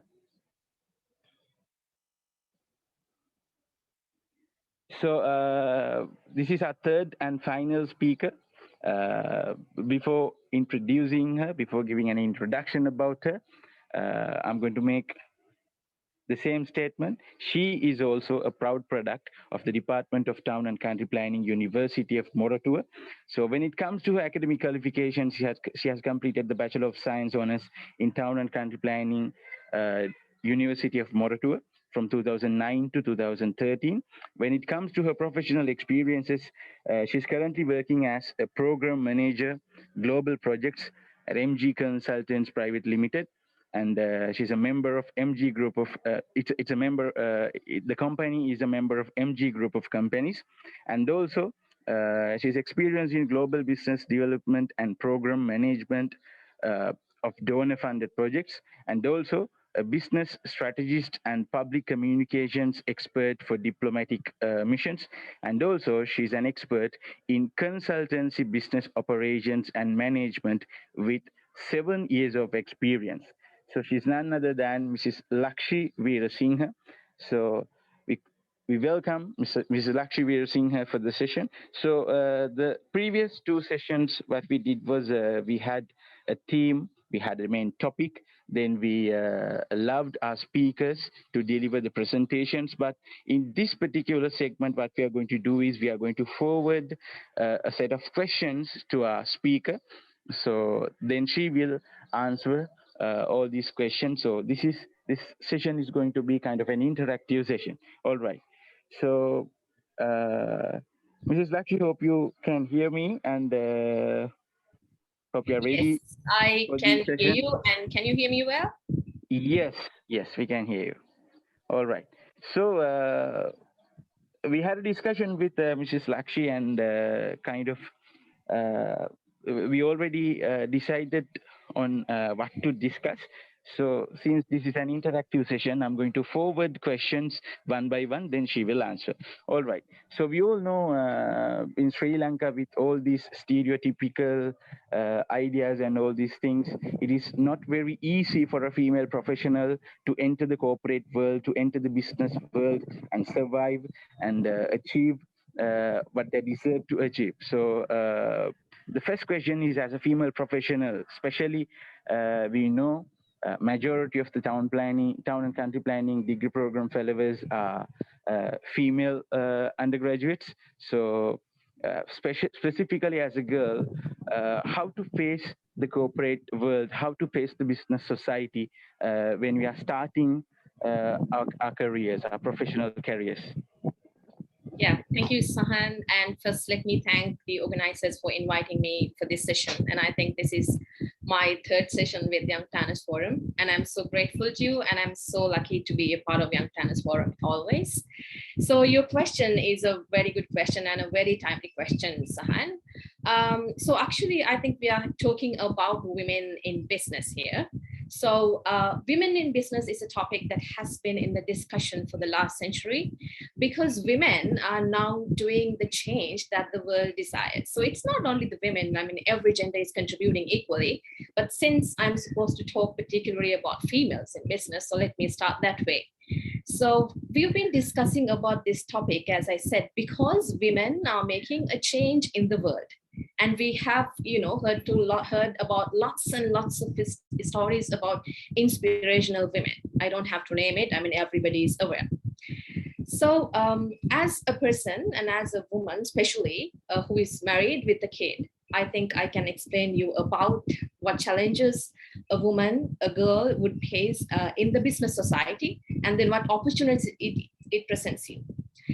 The first and the most important challenge that you will face when you come into the business society in Sri Lanka or in another country is that you need to combat the stereotypes. That's the key. If you plan to be an entrepreneur, I mean, if you are trying to be your own boss, like, previous speakers talk about, and you want to work for a pioneering private company, the only thing you should know is that you need to combat the stereotypes. So this world is, developing, and this world is innovating, and it is getting creative, and everything is happening. But these stereotypes are still there. So what are these stereotypes I'm talking about? I'll put it in a simple way. Somebody can say, a girl can't do this. And maybe, I don't think for this position, a girl would work out because this has so many challenging tasks in it. And then somebody would also say, you need to balance your work life. I mean, if you are going to take a position with so much responsibilities, you will not be able to deliver your responsibilities as a family member. So these are what I have been hearing my entire life, and I am still hearing these type of, comments in my life. But this is what you're going to hear. So combating these stereotypes is going to be your first task as a woman if you're going to enter into the business world that I'm talking about. So let me also tell you why the world needs you to get involved actively in businesses as a woman. Because this business world needs diversity. So the diversity could be cultural diversity, racial diversity, gender diversity, age diversity, because diversity is the bleeding ground for creativity. So creativity is what really innovate. So innovation in business is very critical, and this is pretty much obvious during this pandemic situation. So companies and the private sector partners who keeps innovating goes their way up above the others. So to do these innovations, the companies, the business world needs diversity. They need female population to be in their organizations to make the change that the world desires. So you are required in this business world. That's the first thing. And then I will also tell you, if you are coming to this business world, I think Kanishka also very nicely explained about this skill set. You need to have a certain level of skills for this. Technical skills and the knowledge is of course fundamental when you come into the business world as well. But then it is equally important for you to master in your soft skills. So in my lifetime, I mean, if in my career, I have been engaged in diplomatic missions and then private companies. So what I have came to know is that you need to master your communication skills. That's the key. And the second one is you need to have self-awareness. You should first know who you are before you are going to understand who the business community is. And the second one is you need to be empathetic. This is also crucial when it comes to, soft skills. And as a woman, what I understand as my competitive advantage in this business world is technical knowledge, of course, anybody could have, and plus the soft skills that I have been talking about, and then emotional intelligence. That is also critical when it comes to business world. So your soft skills and emotional intelligence coupled with your technical capabilities that you take from your degree program is going to play a vital role in how you are facing the business community. So I think I answered your question. So it's basically about your skills that you are going to face the society. But as a woman, as a girl, you need to combat the stereotypes. And if you are ready, dear, you are ready for the game, literally, because the business world is about a game and you are a player in it, and how good you play in it defines who you are in this big picture. So Sahan, did I answer your question? Absolutely, yes. All right. So the next question is a pretty much straightforward question, and it's a simple question. How you state the importance of communication skills in the business world? Yes, that is also a good question. And I think Kanishka also emphasized the importance of, having communication skills when it comes to business communications. So let me simply put it this way.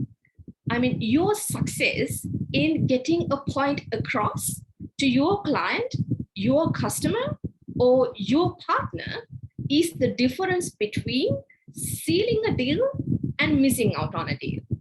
So you know how important for you to have your communication skills right if you want to become an entrepreneur or if you want to become a part of this business world. So you can seal the deal or you can miss out on a deal because your communication is good and your communication is bad. So when you want to become an entrepreneur and a person in the business world, it's very critical for you to negotiate. So your negotiation skills are critically important in anything that you are going to do in this business world. For an example, I'll tell you one example. So think there are two companies delivering the same product or same professional service.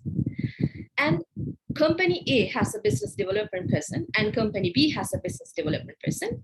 And company A business development person, presents their product in a way others can't reject. But company B, he's not that impressive in his presentation. So what do you think the client will prefer the most? Although they are offering the same product, how you basically market it makes all the difference. The same way, how you really sell yourself to an employer and how you really gonna sell your own business to your customers matters a lot. So when you come to a job interview, communication skills are key. So because at the university time, even when I was at the university, everybody was wondering, will I get a job? Do we have a job demand in the industry for town planning graduates? So before you asking that question from you will get the required set of technical knowledge and also soft skills, as Kanishka very correctly explained. You need to ask yourself a question. Do you have the right set of skills ready for the outside world? So when you are going into an interview, you will have a written examination maybe, and whatever it is, final one is going to be a face-to-face interview with the high-end official of the particular company. So why do you think they have this kind of face-to-face interviews? Because in our case, when we have a face-to-face interview, we're not going to look how good you are at town planning or how good you are at understanding the theoretical background of businesses. No, we are not going to look at that. We are going to look at how confident are you in yourself, how much of self-awareness you have about yourself, and then how are you marketing yourself to a company. So this way, you will also help the company to grow because you are trying to go and you are in a job interview and you are marketing yourself. Okay, so we have all the reasons to recruit you. So, but if you don't have your communication skills right, always have a doubt that you will have no chance in an interview, especially with the private organization who are profit oriented. Your technical skills alone will not do any good. You need to improve your communication skills because that is critically important. So if you want to become an entrepreneur and you have all the other skill sets developed, but not these communication skills, so it's going to be a very hard target. So I would like everybody to develop communication skills. So let me come back to Kanishka's presentation. So I also wanted these communication skills to come this far, especially to become a public relations officer for a diplomatic mission and now to become business strategist. So all this requires a lot of communication skills. And I didn't follow a communication course for that. I was just an undergrad once in the same department like you, studying town and country planning and doing presentations for every single assignment I was supposed to submit. Even at that time, I questioned myself, why do I have to present everything that I do? I mean, that's just a waste of time. They can just collect the document and, mark it and that's done. But now I completely understand why they actually made us present. Because we need to get our point through to the panel of lecturers to prove that we are right. And this is the exact thing we are doing in the business world. So I want everybody who is in this session to take the presentation serious, to take your individual research project serious, and take your individual research projects presentation serious, and also take the constructive feedbacks that you get from the lecturers serious, and then also answering them is a competency. If you answer them right, that is the same way you are going to present your business plan to your client. And then this is the same way you are going to answer the questions that are coming from the client. So whenever you go for a presentation next time, I want you to imagine if you are presenting a local plan to a panel of lecturers, take it as you're presenting your business plan to a set of lecturers. And then questions, take it as the comments that you are getting from your client. So this is how you are going to be ready to become the entrepreneur and the business person and the businesswoman you want to be in the future. So this is in sum how important it is for you to develop communication skills and how many opportunities are there in the Department of Town and Country Planning that you can harness. So I think we are clear with that question. Yes. Okay, now we are going to move on to the next question. So having the ability to manage a team, having the ability to deal with the team is a very crucial skill an entrepreneur needs to perfect. An entrepreneur needs to master as well. So you have been working as a program manager for a very long time. So I think you are well experienced about managing a team, handling a team. So what are the key qualities, what are the key strategies we need to use when we are managing a team, when we are handling a team? Yeah. So even if you want to become an entrepreneur or maybe a leading personality in the private business sector, what's really important is how good you get along with people. So this is what, and the moment you think that people are working under you, the things are going to be wrong, because you can't consider people that they are working under you, but you always, need to make sure that people are working with you. So this mentality is really important when it comes to managing set of people. So for an example, in my team, I do have people who are working under me, as you said, but I always believe that they are working with me, and I'm not trying to boss around, but I'm rather trying to be a part of them, a part of their team. So this is how you can get the best out of them. For an example, I'll take a practical example from the university itself, that you have group projects. And when there's a group projects, you obviously appoint a group leader. So try to, get that chance. Try to become the leader in the group. So this is where you get your first experience in becoming a leader in the business. So this is critically important. So when you become a leader, just don't boss around. You do this, you do that. No, that's not the thing. You need to be collaborating and working together, encouraging each other, motivating each other. This is what needs to happen.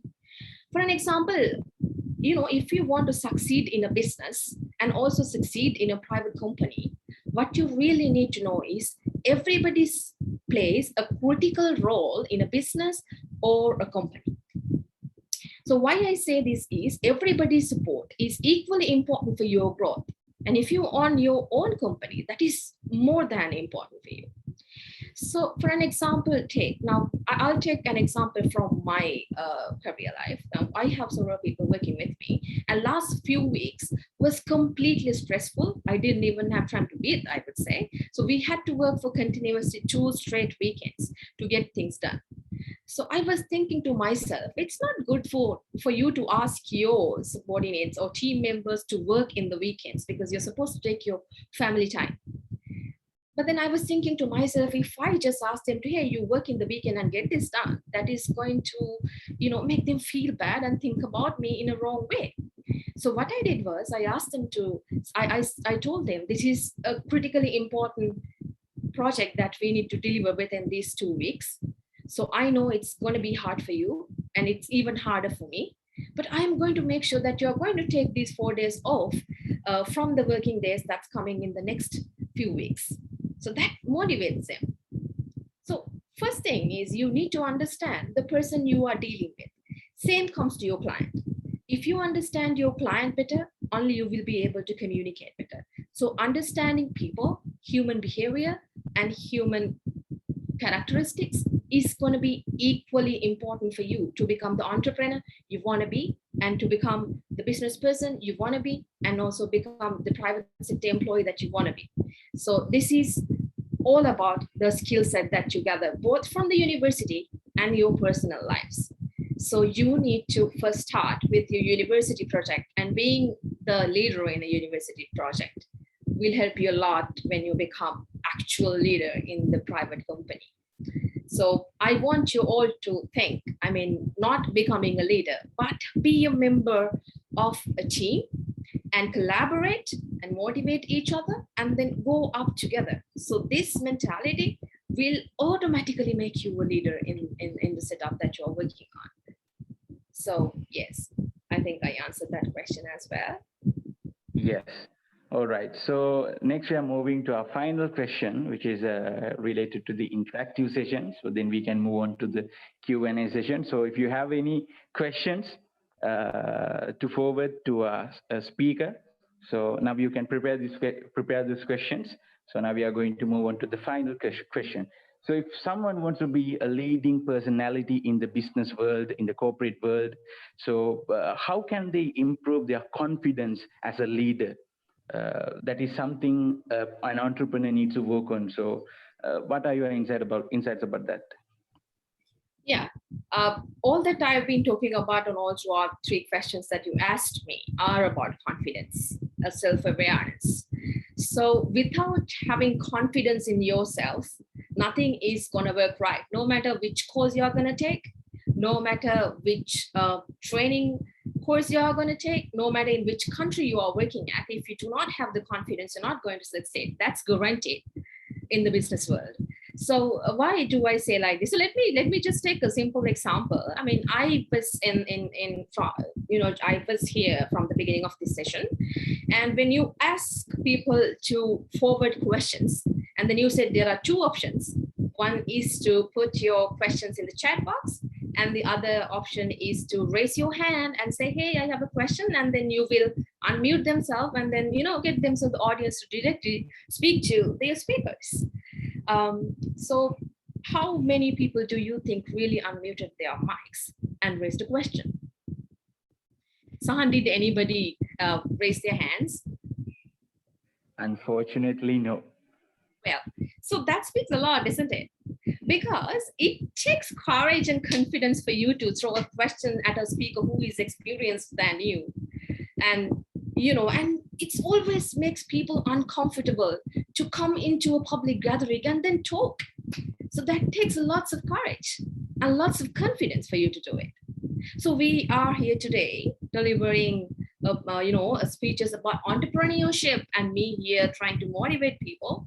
But then we don't really get it as an interactive session.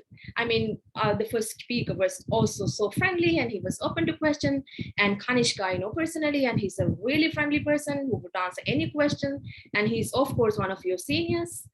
But none of the members really asked questions, because that reluctance is always there to come in front of a crowd and then throw questions and show them what you've got.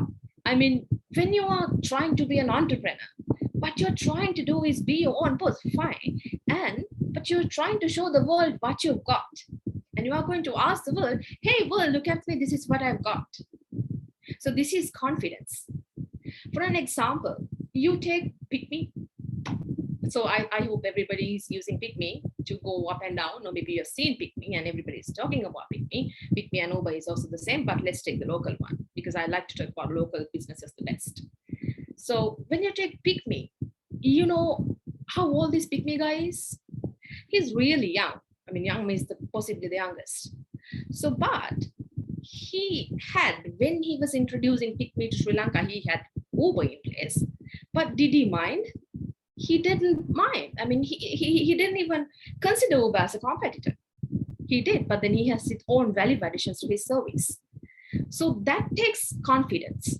That takes courage, right? So for you to open up your own business, you need to have courage. You can't just open a business at your own home and sit there and quietly wait for people to come and tell you, hey, come, hey, give me your product, hey, give me your service. No, you need to go out there and scream loud and make the world hear you. So if you want to take some inspiration, read stories from Elon Musk, the Tesla man, and then read Richard Branson, the Virgin man, and then also read some books from Mark Manson, who is to the point usually, and with a different language, of course. So confidence is really important. So I'll give you another example. I had the chance to take a few interviews with graduates of town and country planning in few of my earlier appointments. Unfortunately, none of them could really express themselves the way that they could have. When they are asked a question, why do you think you will add value to this company? Because you are an urban planning professional and we are an engineering consultancy professional. And of course, at the embassy, when we said we are a diplomatic mission and you are an urban planning professional. So how would you make the difference? This question they were struggling to answer because they couldn't relate their skills into the skill set of which this company desires. So this is the lack of confidence, you know it, but you just can't say it because the person who is sitting in front of you is obviously knowledgeable than you are. So, so this is how important it is. So when you invent a product, when you open up a company, your company's idea or your business plan need to be presented to the public, need to be presented to your particular partner, need to be presented to your investor. So your investor should be attracted to your proposal. I'll take one of my examples. So when we do a project proposal and then we get so many investors who are interested in it, and of course some investors are not interested in it, but then you need to convince them that your product is the best, that your product can compete, that your product will make them so much money, their rate of return will be so much higher. So this you need to convince. So if you don't have the confidence in your own self, I'm not sure how much of confidence you will have about the product or service you are going to market. So as an entrepreneurial, as we are discussing about entrepreneurship here, I would like people to come and speak in a public platform and express their ideas, even about, previous speakers. I would like to hear a few ideas from the audience that we have here, Sahan, so that we know that we have made the change that the Young Planners Forum organizers desire. So this is my key point to you. So, but I also want to emphasize, Sahan, since I think my time is running out, that you need to make sure that you do this degree right. Because this degree contains so many competencies that you require in outside world. And then you need to stay up to date with the changes in the business world and, do this course with your best and come out. And you have so many people waiting for you to be welcomed into the business world and take risk and be confident and improve your skills and come market yourself to us, market yourself to all the business people out there. And, we are eagerly waiting for people like you to come and show your colors, show us what you've got. So this is what the business world is telling you. So Sahan, I think I answered your question. I'm not taking so much time out of your schedule, and I think we've run out of time as well. Yeah, that's totally fine because the answer was very useful and it was very insightful as well. So before moving on to the questions which I have in the chat box, so I would like to ask, is there anyone who wants to unmute their mic and ask a question? Is there anyone? Just click the raise hand option, then we'll unmute you. Then you can ask a question. Right, so let's give some time to them. All right, we have a question. I think this is going to be a very interesting question, which is forwarded by our previous speaker, Mr. Kanishka Gulawita. So he's asking you, so can you please share your experience on transitioning from a town planning graduate to the business sector, particularly? How you market yourself in interviews and applying for jobs in non-town planning sector? This is a question that I also wanted to ask. So it's up to you to answer. Yeah, that's a nice question. And yeah, I have never worked in the town planning sector. I have never worked in town planning sector. So yes, I am a non-town planner. I am a town planner. I'm working in a non-town planning sector, but I use my same skill set here. So let me start with where I started first. I started with resources development consultants, and that was a placement from the university themselves, because they gave me a training opportunity at resources development consultants for an year or 3 days a week. So I was there for a year, 3 days a week, and 2 days we have academic lectures. I don't know how it's working now as well, but you know, this placement was given to me by the university, the department. Then I started with them, and then at the end of the training period, I mean, we didn't have anything town planning to really do in the particular organization, but then they always tried to, you know, give us something relevant so that we could fill up our forms, because it requires you to give what you did in relation to town planning. So we could fill up them. So we were like assigned in certain projects that we could fill up, but then actually the organization was nothing about town planning. And then from there, I've been at the end of my training period, the director of business development by that time asked me, if you are going to stay with our company, how much do you want? So this is the first question they asked from me. He asked from me how much I want to get paid. So, and I was over the moon, because, you know, they are happy with my skill set, and this is why they want to keep me. And I gave them my offer. So my first salary was my own offer.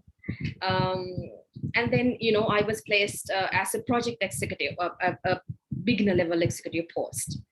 And then, you know, I was working in project management, and, you know, when a TOR comes, the terms of reference for an assignment comes, that covers infrastructure, environment, social, technology, and then, you know, project management. So you know what, in urban planning, in our degree program, although our degree program is called town and country planning, you actually get to know all of these things.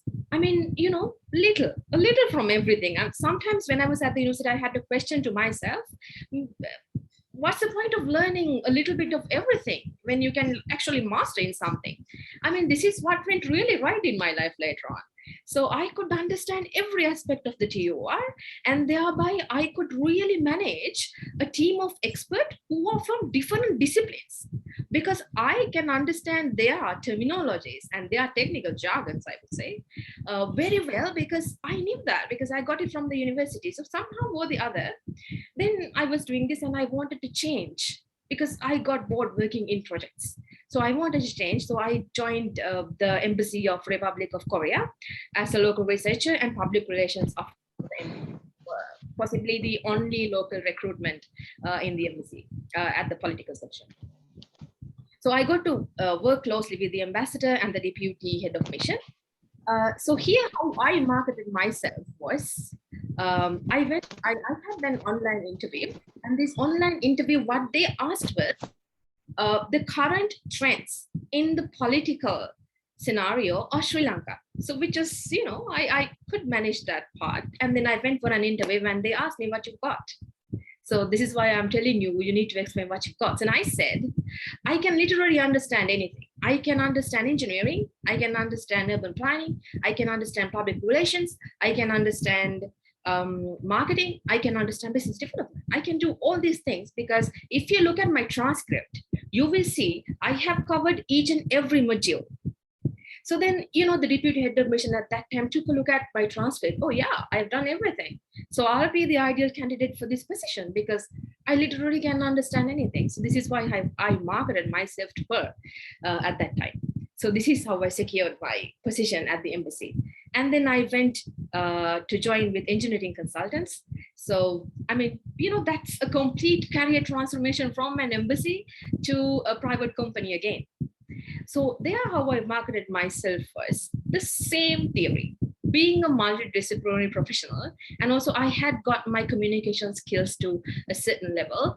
So, and I had this confidence, I don't know where it came from. I think that was from the university itself, because in every presentation, in the university, I made sure I present. And I go in front of the lecturers and I answer their question. I liked answering the lecturers' questions and make them feel like, wow, this girl is so good.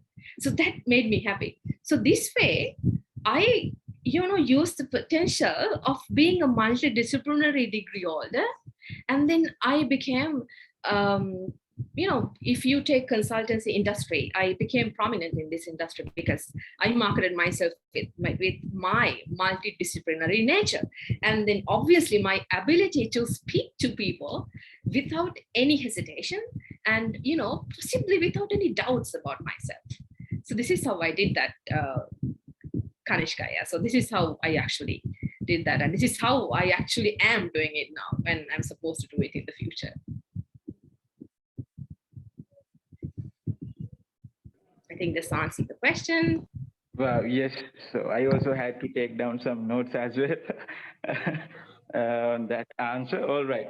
So before moving on to the next question, I think you nailed the previous question, not the question I'm referring to, the question which is related to confidence. You nailed it because we have an participant who's willing to unmute her mic and raise a question. So I think she's ready to ask the question. Sitara Kumarasinghe, right, up to you. Yes, Sahan, thank you very much for the opportunity. Really, in this moment, I have no connection, but I want to unmute and say something. I'm really glad to unmute and give my ideas because this is so lovely and good event in this situation. Some ideas already have among our thoughts and ideas. This discussion give power to them, go and experience, let them be free. So sounds good. And I want to thank 3 speakers and the organizing committee. And Lakshi Weerasinghe, as a girl, I love the personality you have.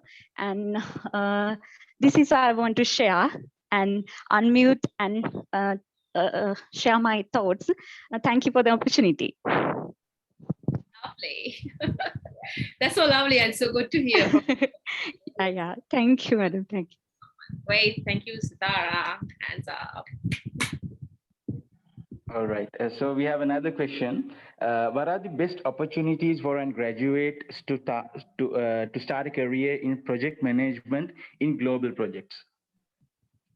What are the opportunities? Is that they're asking? Yeah, sorry. I'll repeat the question. What are the best opportunities for a graduate to start a career in project management in global projects? Yeah, so I mean, moving into the global projects takes a bit of experience for you. So it took me about 5 years of experience to come into the global picture personally. So however, if you want to become a known professional in the globe, and then if you want to go explore the globe, if this is from an undergraduate, I'm asking you, complete your degree with 100% confidence and commitment. Just don't think about how am I going to, complement this this degree program. I mean, will this do any good in me becoming a project manager? So I am a project. I was a project manager. Now I am a program manager.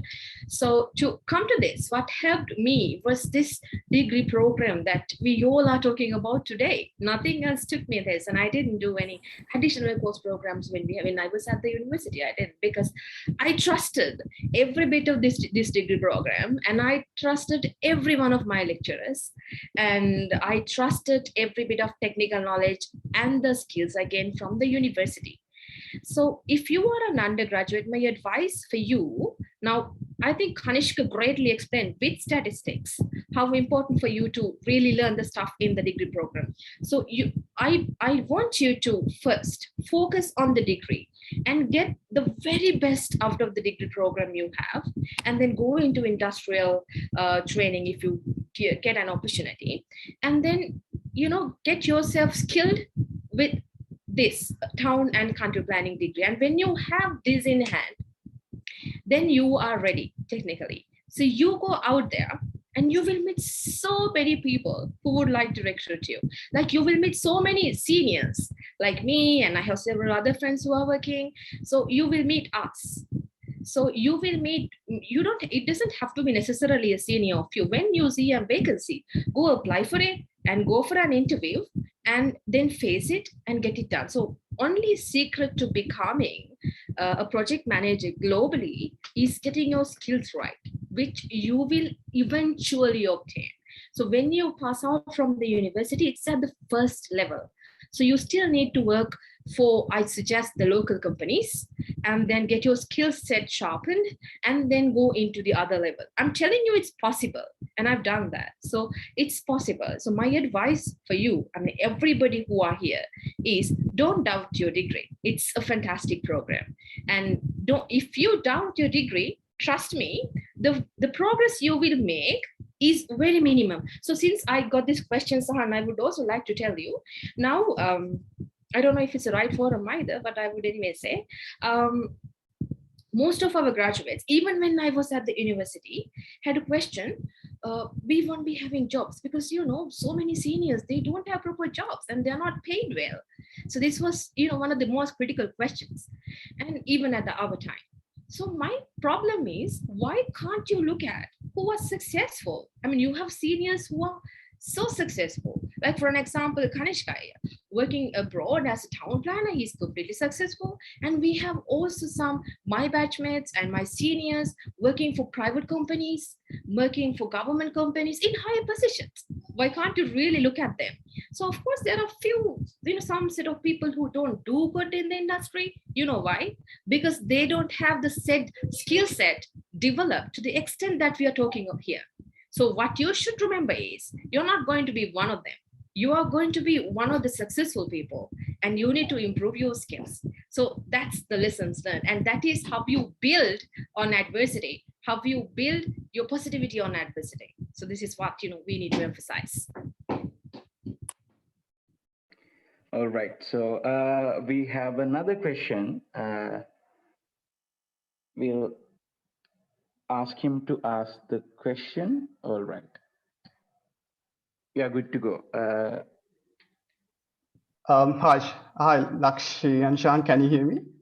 Yeah. Yes, we can hear you. Okay.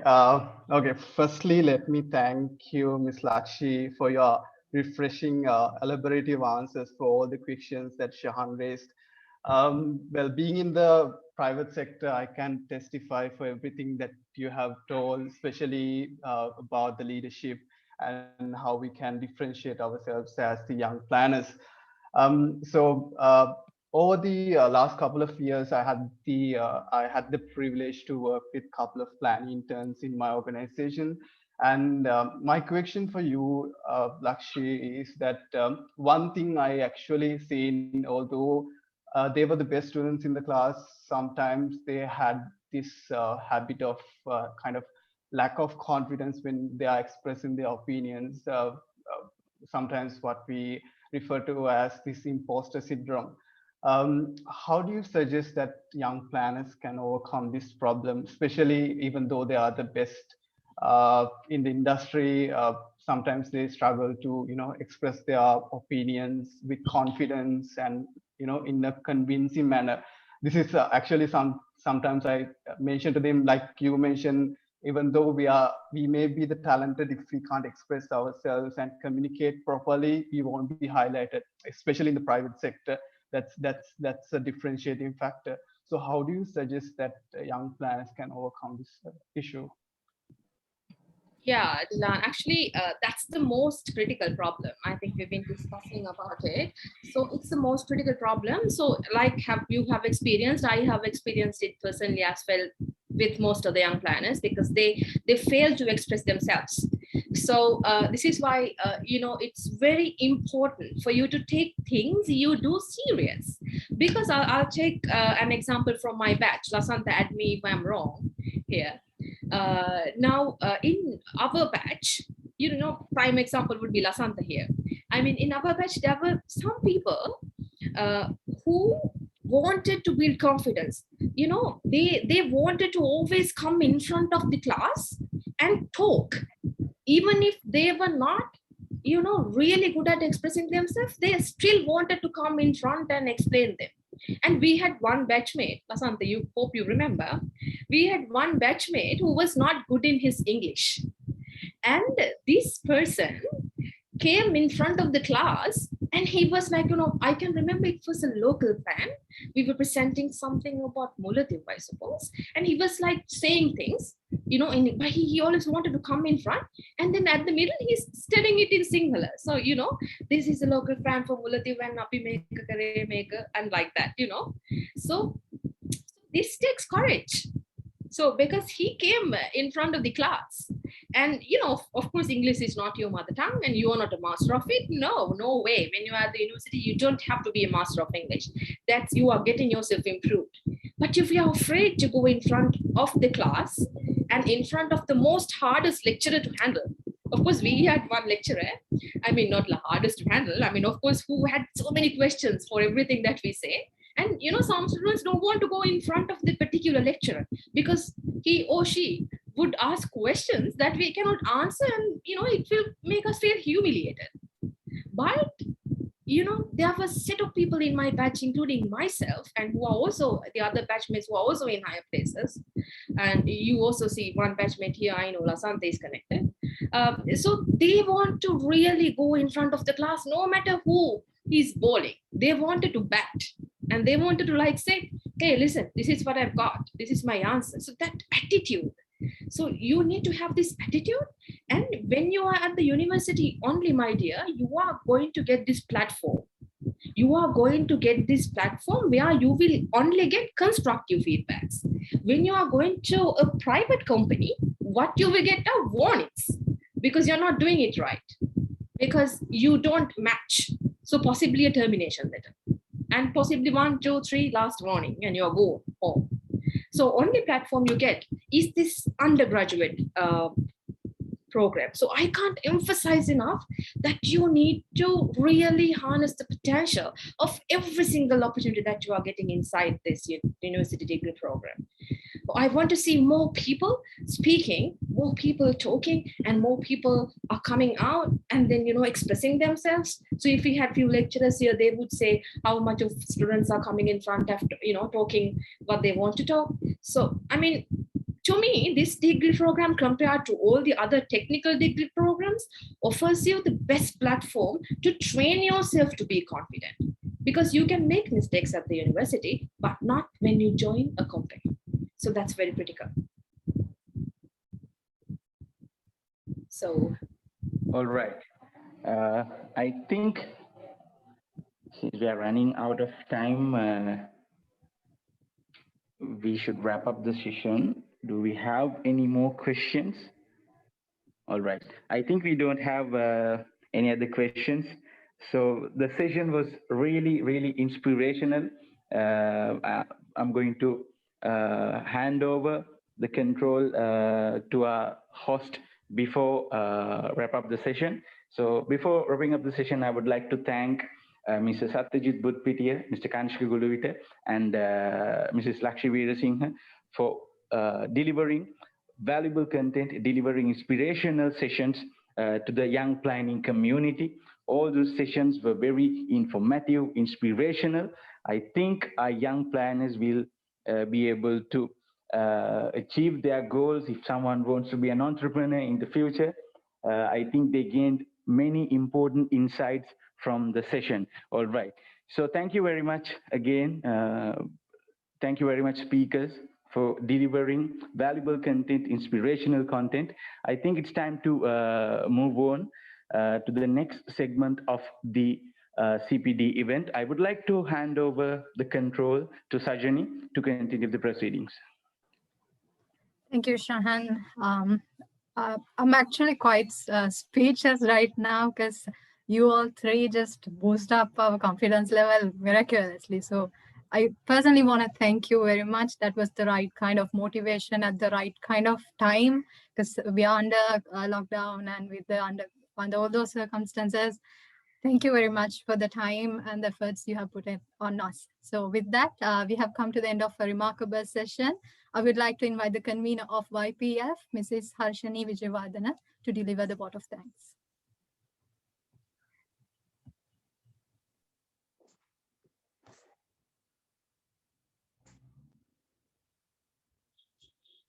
Hello, Sajini. Hope you all can hear me and see me. Yes, yes. Okay. Thank you, Sajini. And yeah, very good afternoon to all of you. I'm sure that everyone have enjoyed the session, the today event, the second phase of the entrepreneurship. And so to make this event success, there are a number of, in the screen as well as the behind the screen, there are a number of people who need to be thanked. So firstly, I would like to go forward our key, the speakers or the resource persons of the event today, Mr. Sathyajith Butpitiya, Mr. Kanishka Gulawita, and Ms. Lakshi Weerasinghe. Thank you so much for being here. And thank you, especially I know that you have having a very tight schedule in these days, even though you have accepted our invitation, as well as you have done a nice job today to make this event successful. Thank you so much for being here again and again. And also we would like to wish you a better future and a bright future. Please stay safe. Thank you so much for helping us to make this event successful. And also then I would like to forward my thankings towards our mother body, ITPSL, especially the president, Dr. Shivanti Fernando, Secretary Planner Priyani Navaratna, and also Dr. Jagat Singh, as well as Planner Jnanadeepan, also the entire committee members of ITPSL, as well as especially for guiding us, and especially the mentor, Planner Lasantha Bandara, and also the mentor of 2021, Dr. Amila Buddhivijay Singh, for the guidance they have given to us. Thank you so much for the guidance. And also especially the planner, Malik Senaviratna. So even though he's not in our country in these days, he has done a nice job and he has guided us. Thank you, Mr. Malik Senaviratna, for the given valuable support for us for this event. And also the moderator, Shahan, Mr. Shahan Fernando, you have done a nice job. You have beautified the event today. Thank you for that. As well as the announcer, Sajani with Sajani. So thank you so much for beautifying the environment of this event today. And also Mr. Rifat, who gave the technical support for us for this event today. Thank you, Rifat. As well as I want to forward my thanks towards the president of YPF, Mr. Pradeep Dilshan, and he did a nice job today. And as well as not only him, all the committee members. So thank you so much, all the committee members who have given us a nice assistance for this event. And then finally, I would like to thank all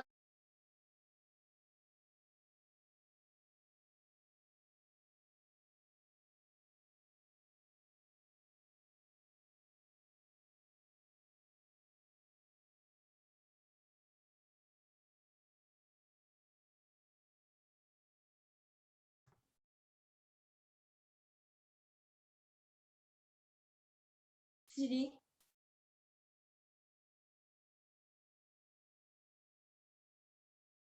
Let's hope you can hear me. Sajni, are you there? Yes, I'm sorry. I think I might have a bit of a connection problem. Can you hear me? It's okay. Yeah, you can hear. Yes. Thank you. So thank you very much, Mrs. Harshani. There are a few announcements to be made. This is a reminder for CPD requirements. Please fill the feedback form, which is circulated around you via email. Whom are expecting the certificate, please fill the form on or before 4th of July. Next, the annual general meeting of YPF is scheduled. Therefore, non-members, please leave the meeting. And those who are about to join the AGM, I want to remind you again, please rename your display name with your ITPSL membership number and your registered name. And please remain in the same Zoom meeting. The AGM will commence in 10 minutes. Once again, we thank our dignitaries, chairman of ITPSL and all the executive committee members for the time they have invested on us, and the chairman and executive members of YPF for organizing such a tremendous event, and all the members for joining us with us today. So let me wind up with a small message. When you look back at your life one day, and when you do it, just make sure it's worth looking at with no regrets. So thank you very much for joining with us. Have a great day.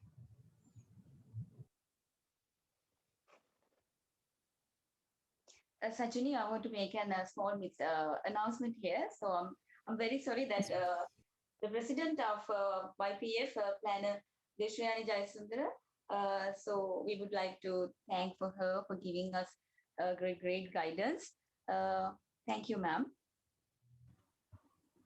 Thank you very much.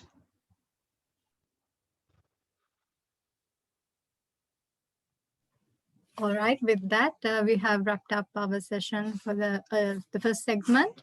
And please remain in the same Zoom meeting. In 10 minutes, we will commence the AGM.